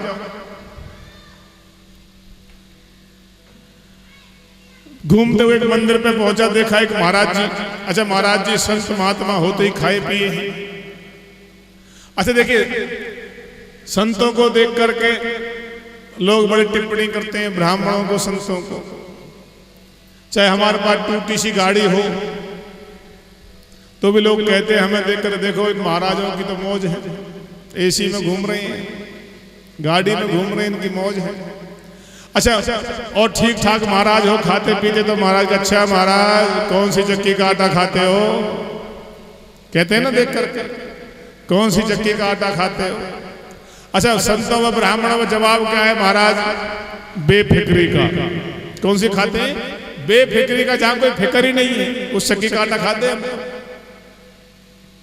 अच्छा, बाबा कहीं ट्रेन में जा रहे हो महाराज, महात्मा कहीं ट्रेन में जा रहे हो तो लोग कहते हैं, मैया कहती बच्चे चुप हो जा, बाबा झोली में ले जाएगा, जैसे बाबा बच्चे चुराता हो, समझो, बाबा पकड़ ले जाएगा। भैया बाबा है, कोई बच्चे थोड़ी चोर है। बोले नारायण भगवान की। अच्छा, संत को देख करके भोला राम के मन में विचार आया, ये भी खूब खाते होंगे, खूब मोटे ताजी हैं, खूब खाते होंगे। कहा महाराज कोई काम मिल जाए। तो संत बोले भैया काम तो यहाँ कोई नहीं है, भगवान का भजन करो। बोला महाराज भोजन? बोला रोज भंडारा होता है यहाँ, हमारे पास भंडारे हैं, रोज पंगत होती है। बोला महाराज कितनी पंगत बैठ जाए? बोला कितनी बैठो, ठाकुर जी का प्रसाद, 4 बार पंगत, 4 पंगतों में बैठो, 5 बैठो, कितने देर तक कितना भोजन करो? बोला जी काम क्या है? बोला काम कुछ नहीं, भगवान का भजन करो। तो भोला राम ने मन विचार के, ये जगह अच्छी है, कुछ काम भी नहीं करना और भोजन कितना भी करो। तो महाराज बोला अपना शिष्य बना लो। गुरुजी ने कंठी बांध दी, कान में मंत्र दे दिया, बोला जाओ आनंद करो, भगवान भजन करो और भोजन करो। अब तो रोज भोजन करे कई बार और खूब भोजन करे, कोई काम है नहीं। लेकिन आफत एक दिन वहां भी आ गई। और आफत क्या आई? एक दिन सुबह उठा, देखा तो रसोई में कुछ है ही नहीं। भंडारा नहीं, कुछ नहीं, सब चूल्हे ठंडे। तो भंडारी से बनाने वाले से पूछा, भैया आज का भोजन? बोला आज तो एकादशी है। बोला एकादशी क्या होती है? बोला आज भोजन नहीं मिलेगा, मंदिर में भोजन नहीं बनता है आज। बोला भोजन कब मिलेगा? बोला द्वादशी को। बोला द्वादशी कब? बोला कल। बोला हम तो द्वादशी देख ही नहीं पाएंगे, पहले ही मर जाएंगे हम, हमें तो भोजन चाहिए आज। उसने कहा भैया गुरुजी से बात करो, आज तो मंदिर में भोजन बनेगा नहीं, एकादशी है। गुरुजी के पास गया, गुरुजी महाराज मुझे बचाओ। गुरुजी बोले क्या बात? बोला गुरुजी आज भोजन। बोला बेटा आज तो एकादशी है। बोला महाराज भोजन कब मिला? बोला द्वादशी को। बोला महाराज मैं द्वादशी देख ही नहीं पाऊंगा, बगैर भोजन के मैं रह नहीं सकता। गुरुजी बोले साहब आज का भाषण है। बोले भैया आज तो मंदिर प्रांगण में, मंदिर परिसर में भोजन बन ही नहीं सकता है, हमारा नियम है, बहुत सालों से करते आ रहे हैं, यहाँ अन्न नहीं मिलता आज। तो महाराज मैं तो भूखा रह नहीं सकता, क्या करूं? तो गुरुजी बोले एक काम करो, एक उपाय है मेरे पास कि तू भूखा भी ना रहे और हमारा नियम भी खराब ना हो। बोला क्या महाराज? बोला भाई इसको राशन दे दो, आटा गुड़ तेल नमक जो भी था आटा दे दिया।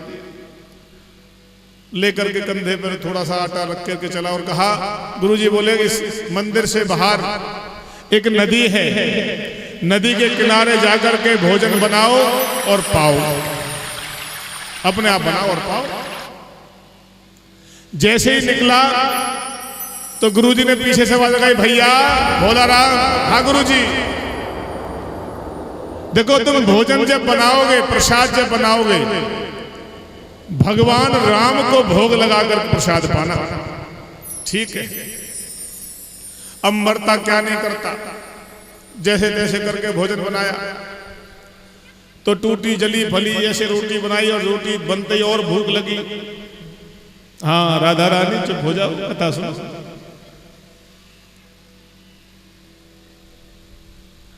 अब मुंह में निवाला लेने वाला था, इतने याद आया कि गुरुजी ने कहा था कि भगवान राम को भोग जरूर लगाना। अच्छा भोग कभी लगाया नहीं, अगले ने पता चला भोग कैसे लगे, क्या पता कि भोग कैसे लगता है, कैसे लगाओ? तो शोर मचाना शुरू किया और शोर मचाते हुए बोला, सीताराम राजा राम आइए, आइए महाराज। भगवान से कह रहा महाराज आओ भोजन ले। राजा राम आइए, प्रभु राम आइए, मेरे भोजन का भोग लगाइए। राजा राम आइए, प्रभु राम आइए, मेरे भोजन का भोग लगाइए। हाँ राजा राम आइए, प्रभु राम आइए, मेरे भोजन का भोग लगाइए। राजा राम आइए, प्रभु राम आइए, मेरे भोजन का भोग लगाइए। मेरे भोजन का भोग लगाइए, मेरे भोजन का भोग लगाइए। और भगवान से बोला महाराज आचमनी अर्घाना आरती यहाँ यही मेहमानी, आचमनी अर्घाना आरती यही मेहमानी। यहाँ पर आचमनी अर्घा आरती कुछ नहीं है, यही है बस मेरे पास। तो भगवान से बोला अरे आचमनी अर्घाना आरती यहाँ यही मेहमानी, आचमनी अर्घाना आरती यहाँ मेहमानी। अगर रूखी रोटी पाओ प्रेम से, हाँ रूखी रोटी पाओ प्रेम से, पियो नदी का पानी। राजा राम आइए, प्रभु राम आइए, मेरे भोजन का भोग लगाइए। राजा राम आइए, प्रभु राम आइए, मेरे भोजन का भोग लगाइए।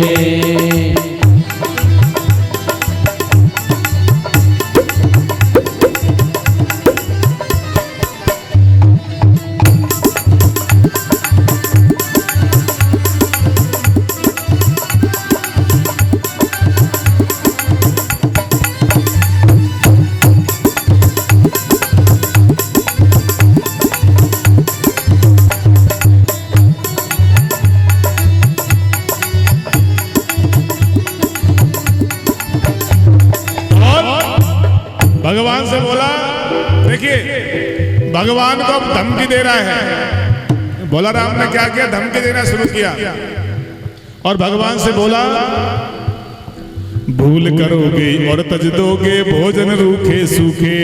भूल करोगे और तज दोगे भोजन सूखे सूखे। यदि आपने भूल करी और ये भोजन नहीं किया ना तो क्या होगा आपके साथ? भूल करोगे और तज दोगे भोजन रूखे सूखे। भूल करोगे और तज दोगे भोजन रूखे सूखे। एकादशी आज मंदिर में, हाँ एकादशी आज मंदिर में बैठे रहोगे भूखे। राजा राम आइए, प्रभु राम आइए, मेरे भोजन का भोग लगाइए। राजा राम आइए, मेरे राम आइए, मेरे भोजन का भोग लगाइए। मेरे भोजन का भोग लगाइए, मेरे भोजन का भोग लगाइए। भगवान से बोला, महाराज भूल करोगे और तज दोगे भोजन रूखे सूखे।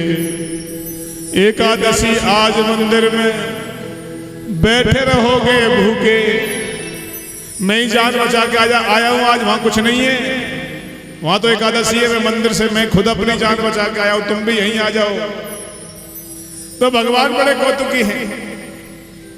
भगवान प्रकट हुए, देखिए उनका भाव देख करके साक्षात भगवान राम प्रकट हुए। अच्छा देखिए, कुछ कथाएं ऐसी हैं जिन पर विश्वास करना बड़ा कठिन है, लेकिन सत्य है ये कथाएं। नीलाम भुज श्याम मलको मलांगम, सीता समारोह पितवांग भागम, पांडव महासायक चार चापम, नमामि रामम रघुवंशनाथम। भगवान प्रकट हुए सीता माता के साथ। बोले रामचंद्र भगवान की जय। भगवान बोले, भैया भोला राम भोजन लाइए। भगवान को देख के बड़ा प्रसन्न हुआ, चरणों में गिर गया, महाराज बड़ी कृपा करिए आप, लेकिन इतनी जल्दी क्यों, इतनी देर क्यों लगाई, जल्दी क्यों नहीं आए? अच्छा उसने सोचा कि भगवान ऐसे ही आते होंगे, महाराज कहीं कहीं अटक गए थे क्या? बोला नहीं, आए रहे बस। बोला बहुत अच्छा रहा। अब सीता माता की तरफ देखे और भोजन की तरफ देखे। भगवान बोले क्या बात? बोला गुरुजी ने कहा था कि भगवान का भोग लगाया, आप सीता माता को भी ले आए। बोला आप खुश नहीं हुए? बोला नहीं, ठीक है। अब भोजन कम रह गया, 2 का भोजन बनाया था, 3 भोजन करें तो कम रह जाता है। तो बेचारा भूखा सा ही रह गया। जाकर के गुरुजी के सामने हाथ जोड़ के बोला, महाराज मेरी तो एकादशी सी हैगी आज। भगवान बोले, गुरुजी बोले शायद राशन कम पड़ गया होगा। तो गुरुजी बोले, भैया अगली बार राशन बढ़ा दिया जाए। अब अगली एकादशी आई तो ज्यादा राशन लेकर के पहुंचा। अच्छा पिछली बार कह रहा था राजा राम आइए, अब की बार शोर मचाया, सीताराम आइए। अच्छा 1 बुलाया, 2 आए, अब तो क्या कहे, सीताराम आइए, राजा राम आइए, मेरे भोजन का भोग लगाइए। सीताराम आइए, राजा राम आइए, मेरे भोजन का भोग लगाइए। राजा राम आइए, सीताराम आइए, मेरे भोजन का भोग लगाइए। राजा राम आइए, राजा राम आइए, मेरे भोजन का भोग लगाइए। जैसे इतना कहा तो भगवान फिर प्रकट हुए। राम बाम दिस जानकी और लखन दाहिने अंग। भगवान राम, माता सीता, लक्ष्मण जी प्रकट हुए। तो लक्ष्मण जी को देख के भक्त ने सिर में हाथ मारा, हे भगवान। भगवान बोले क्या बात है? बोला महाराज ये कौन है? बोला ये मेरे भाई है, सगे भाई। बोला हाँ सगे भाई। तो महाराज मैंने तो आपको बुलाया था। तो भगवान लक्ष्मण जी बोले प्रभु ये कैसा भगत है? बोला भैया अब आ गए तो भोजन तीनों को करवाओ। बड़ा दुखी हुआ, भोजन की तरफ देखे कि एक बुलाए दो आए, दो बुलाया तीन आए। अब 4 आदमियों ने भोजन किया तो फिर बेचारा भूखा रह गया और गुरुजी के पास जाकर के बोला, महाराज मेरी तो फिर एकादशी सी रह गई। गुरुजी बोले, इतना भोजन कैसे कर सकता है? गुरुजी कहा, ठीक है भाई, अगली बार इसका राशन और बढ़ा दिया जाए। अब तो एक कट्टा भर के बड़ा कंधे पर रख के गया लेके। अब जैसे ही मन में विचार आया, बोला पहले मैंने एक बुलाया, 2 आए, फिर 2 बुलाए, 3 आए, आज पहले बुला लेता हूं। आज पहले क्या बुला लेता हूं भगवान को, तब बनाऊंगा। तो भगवान से प्रार्थना करने लगा, महाराज सीताराम आइए, राजा राम आइए, मेरे भोजन का भोग लगाइए। इतना बस कहा ही था। और जैसे कहा तो ऐसे समझो कि भगवान इंतजार ही कर रहे हो दरवाजे पर।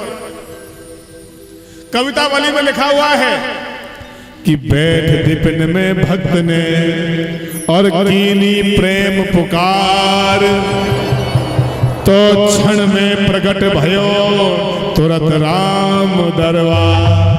बोले रामचंद्र भगवान की। एक क्षण में राम दरबार प्रकट हुआ। राम लक्ष्मण भरत शत्रुघ्न सीता मैया हनुमान जी साथ प्रकट हुए।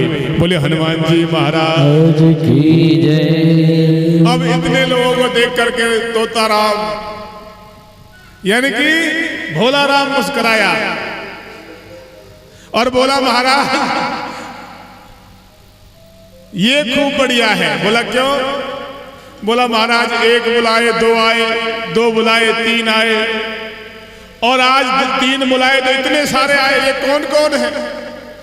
तो भगवान बोले, ये मेरे भाई हैं, ये भी मेरे भाई हैं, ये भी मेरे भाई हैं, और ये इनको तुम जानते हो, ये सीता जी हैं, और ये मेरे भगत हैं हनुमान जी महाराज। बोला महाराज आप नहीं मानोगे। तो भगवान बोले, भगत जी भोजन लाओ। भोला राम बोला, महाराज आज तो भोजन बनाया नहीं। बोला बनाया नहीं? बोला नहीं महाराज। बोला बनाया क्यों नहीं?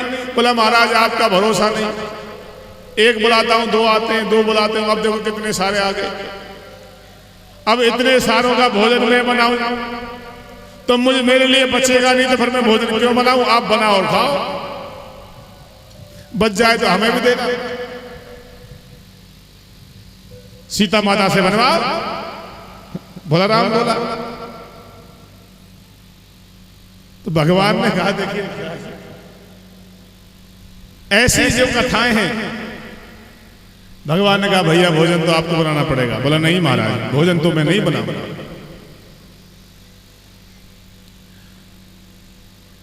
तुम नहीं तजत सुबानी अपनी। रो करके भगत बोला, महाराज भोजन मुंह पे नहीं बनत बनाए। भोजन मुझसे नहीं बनेगा। भोजन मुंह पे नहीं बनत बनाए। और तुम नहीं तजत सुबानी अपनी। तुम अपनी आदत नहीं छोड़ रहे हो। भगवान से बोला, तुम नहीं तजत सुबानी अपनी। हम कितने समझाए, भोजन मुंह पे नहीं बनत बनाए। अब हनुमान जी की तरफ देख करके बोला, नर नारी की कौन कहे। महाराज नर नारी की कौन कहे, एक बानर हूँ संग लाए। नर नारी की कौन कहे, महाराज एक बंदर भी संग लाए हो। भोजन मुंह पे नहीं बनत बनाए। सीता मैया से कहो कि भोजन बनाएंगे। तो हनुमान जी महाराज ने कहा, महाराज ये बड़ा अच्छा भगत है आपका। अब भगवान राम ने सीता मैया से कहा, देवी हमारा भगत चाहता है कि आप भोजन बनाएं। तो जैसे सीता माता ने कहा, ठीक है प्रभु आपकी आज्ञा सर्वधार्य है। और जैसे ही सीता मैया ने रसोई तैयार करने के लिए खड़ी हुई तो सभी देवता प्रकट हुए। उधर श्री भरत जी भंडारे बनाने लगे। श्री भरत जी भंडारे बनाने लगे। ओ श्री भरत जी भंडारे बनाने लगे। श्री भरत जी भंडारे बनाने लगे। ये चुन के लकड़ी लखन लाल लाने लगे। चुन के लकड़ी लखन लाल लाने लगे। श्री भरत जी भंडारे बनाने लगे। श्री भरत जी भंडारे बनाने लगे। देखिए भरत जी महाराज भंडारा क्यों बनाते हैं? जिनकी नौकरी नहीं लग रही हो या काम बिल्कुल बंद पड़ा हो तो भरत जी महाराज का नाम ले। विश्व भरण पोषण कर जोई और ताकर नाम भरत सोई। इस चौपाई को याद करो। इस चौपाई को पढ़ने से नौकरी शीघ्र प्राप्त हो जाती है कि जो पूरे विश्व का पालन करने वाले हैं। कौन है भंडारा भरने वाले? भरत जी महाराज। उधर पहुंचते हैं पूंछ से आंजने चौका। झाड़ू लगा रहे हैं महाराज। पहुंचते हैं पूंछ से आंजने चौका। पीछे हाथों से चौका लगाने लगे और साग भाजी शत्रुधन अमनिया कराने लगे। उधर भोला राम आंख बंद करके बैठा है लेकिन सब कह रहे भैया श्री भरत जी भंडारे बनाने लगे। श्री भरत जी भंडारे बनाने लगे। ओ चुन के लकड़ी लखन लाल लाने लगे। चुन के लकड़ी लखन लाल लाने लगे। श्री भरत जी भंडारे बनाने लगे। श्री भरत जी भंडारे बनाने लगे। अब भोला राम आंख बंद करके बैठा है। भगवान ने कहा भैया आंख खोलो। तो भोला राम बोला महाराज मैं आंख खोल के क्या करूं? क्यों? इसमें से मुझे मिलना तो कुछ है नहीं तो मैं बनते हुए भी क्यों देखूं? मिलना क्यों नहीं? महाराज आप इतने जने हो, इतना सा आटा है, सब कैसे खाएंगे? जैसे ही देखा उधर आसमान में सभी देवता प्रकट हुए, सभी सिद्ध मुनि ऋषि प्रकट हो गए। मैया थोड़ा सा भोग हमें भी प्राप्त हो जाए। आज सीता माता भोजन बना रही हैं, थोड़ा सा हमें भी मिल जाए, प्रसाद हमें भी मिल जाए। सबने हाथ आगे बढ़ाए तो भोला राम धरती में लेट गया और दोनों हाथ आंखों में धर लिए। महाराज अब तक मिलता तो अब ना मिले। अब तक कुछ मिल जाता लेकिन अब तो बिल्कुल ना मिले। उधर गुरुजी ने मन में विचार किया कि इतना राशन एक आदमी भोजन ग्रहण नहीं कर सकता, नहीं खा सकता है। या तो भंडारा करता है या कहीं बेच के आता है, देखना चाहिए क्या करें। तो गुरुजी पीछे पीछे गए तो भोला राम दोनों आंखों पर हाथ धर के बैठा है और कुछ दिखाई ना दे गुरुजी को। गुरुजी ने आवाज मारी भोला राम। तो गुरुजी की आवाज सुनी तो अब भाग करके चरण पकड़ लिए। महाराज गुरुजी मुझे बचाओ। क्यों क्या बात है? अरे इतने सारे भगवान मेरे तुमने पीछे लगा दिए। कहाँ है भगवान? देखो राम जी बैठे, सीता मैया, लक्ष्मण जी, ये सब बैठे। गुरुजी बोले भैया यहाँ तो कोई नहीं है। बोला नहीं महाराज देखो ये राम जी बैठे हैं, सीता माता यहाँ बैठी हैं। गुरुजी ने कहा भोला राम तुम्हें कोई परेशानी है तो बताओ।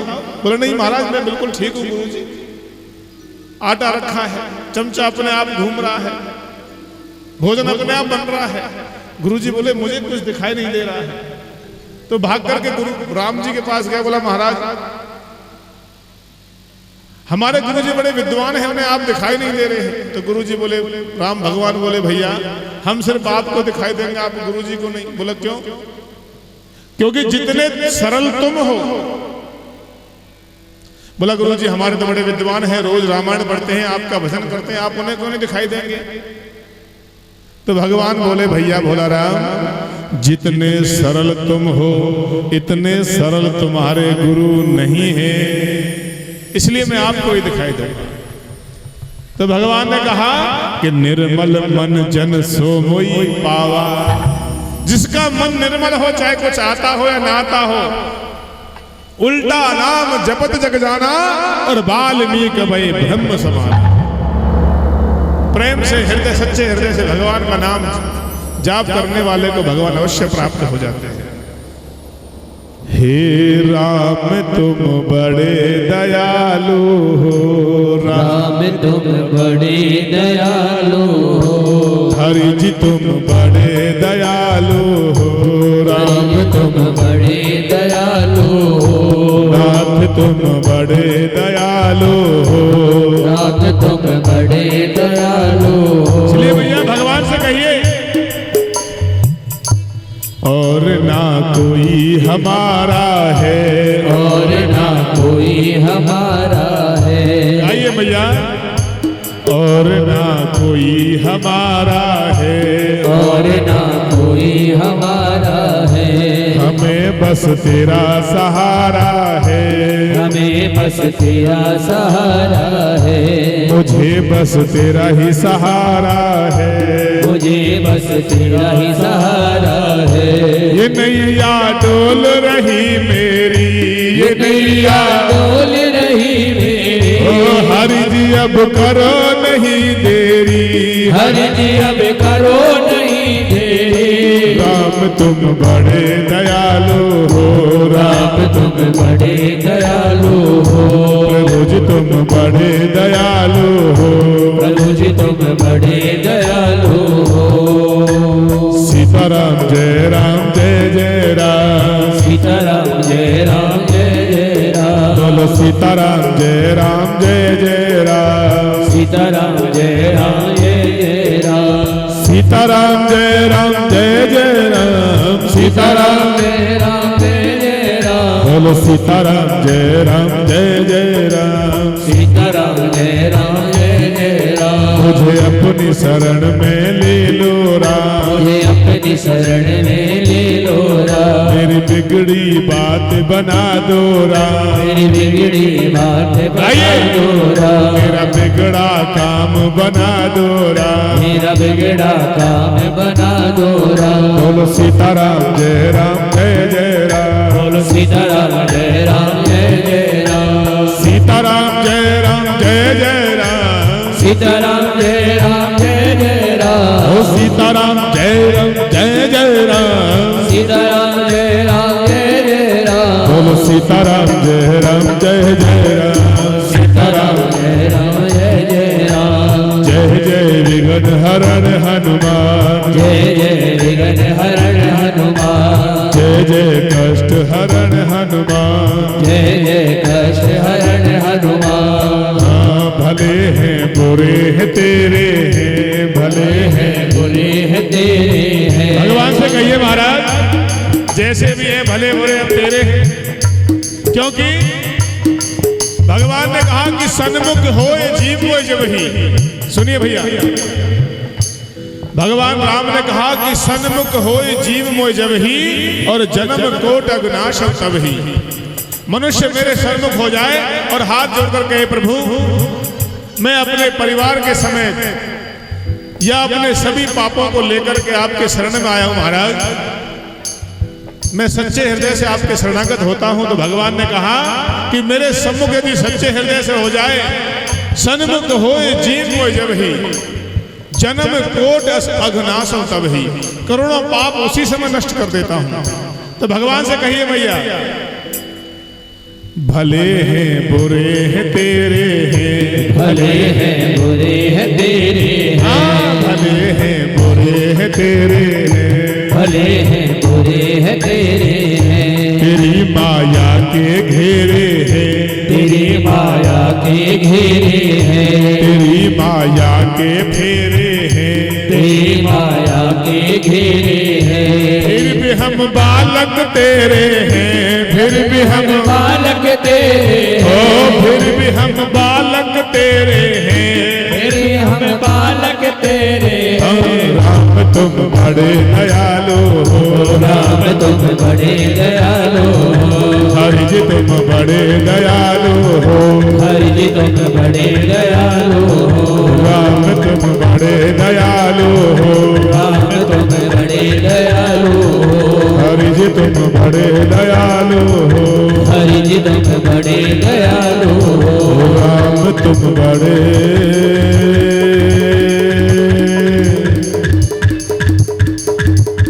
राम तुम बड़े दयालु हो। बोले रामचंद्र भगवान की जय। और मैया आज कथा का प्रथम दिवस, इस कथा का आज विश्राम यहीं किया जाता है।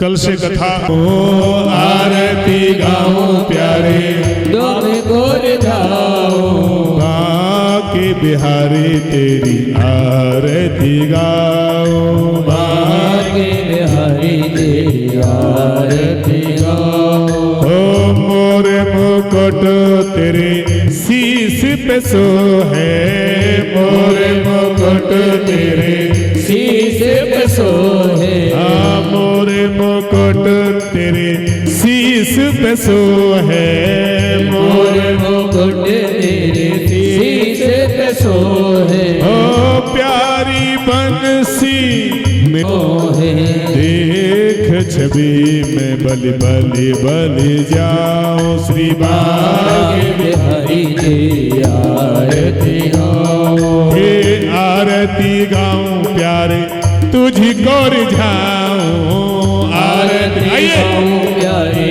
तुम्हें को रिझाऊं, हो आरती गाऊं प्यारे तुझी को रिझाऊं, आरती गाऊं प्यारे तुम्हें को रिझाऊं। अरे आजा रे कन्हैया तेरी आरती गाऊं, बाके बिहारी तेरी आरती गाओ।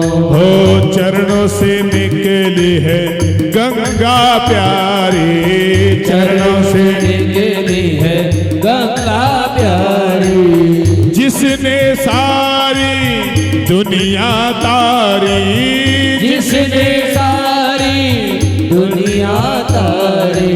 उन चरणन में मैं शीस नवाऊं, बाके बिहारी तेरी आरती गाओ।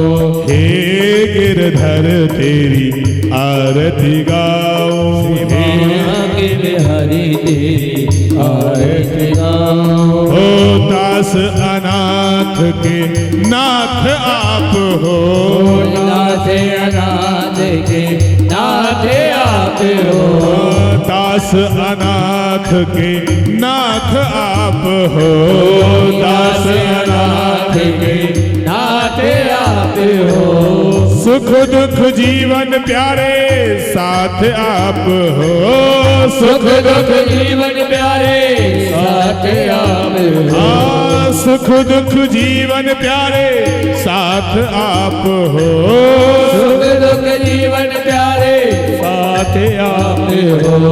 श्री चरणन में बलि बलि जाऊं, बाके बिहारी तेरी आरती गाओ। हे आरती गाऊं प्यारे तुमको रिझाऊं, आरती गाओ प्यारे तुमको बनाओ। अरे आजा रे कन्हैया तेरी आरती गाऊं, बाजारे कन्हैया तेरी आरती गाओ। हे बलदाऊ के भैया तेरी आरती गाऊं, हे बलदाऊ के भैया तेरी आरती गाओ। हे यशोदा के छैया तेरी आरती गाऊं, ओ यशोदा के छैया तेरी आरती गाओ। हे नंद के दोलारे तेरी आरती गाऊं, नंद के लाला तेरी आरती गाओ। हे आजा रे कन्हैया तेरी आरती गाऊं, आजारे कन्हैया तेरी आरती गाओ। बाके बिहारी तेरी आरती गाऊं, बाके बिहारी तेरी आरती गाओ। हे कर्पूर गौरम करुणावतारम संसार सारम भुजगेन्द्रहारम सदा वसंतम हृदय विंदे, भवानी सहितं नमामि। त्वमेव माता च पिता त्वमेव, त्वमेव बन्धु च सखा त्वमेव, त्वमेव विद्या च दैवं त्वमेव, त्वमेव सर्वं मम देव देव। श्री बाके बिहारी तेरी आरती गाऊं, श्री बाके बिहारी तेरी आरती गाओ। बलदाऊ के भैया तेरी आरती गाओ। भैया तेरी आरती गाओ। ओम ज्वालामालिन्य नमः जल शीतलगणाय ओम धौ शांति अंतरिक्ष शांति पृथ्वी शांतिरापः शांतिरोषधयः शांति वन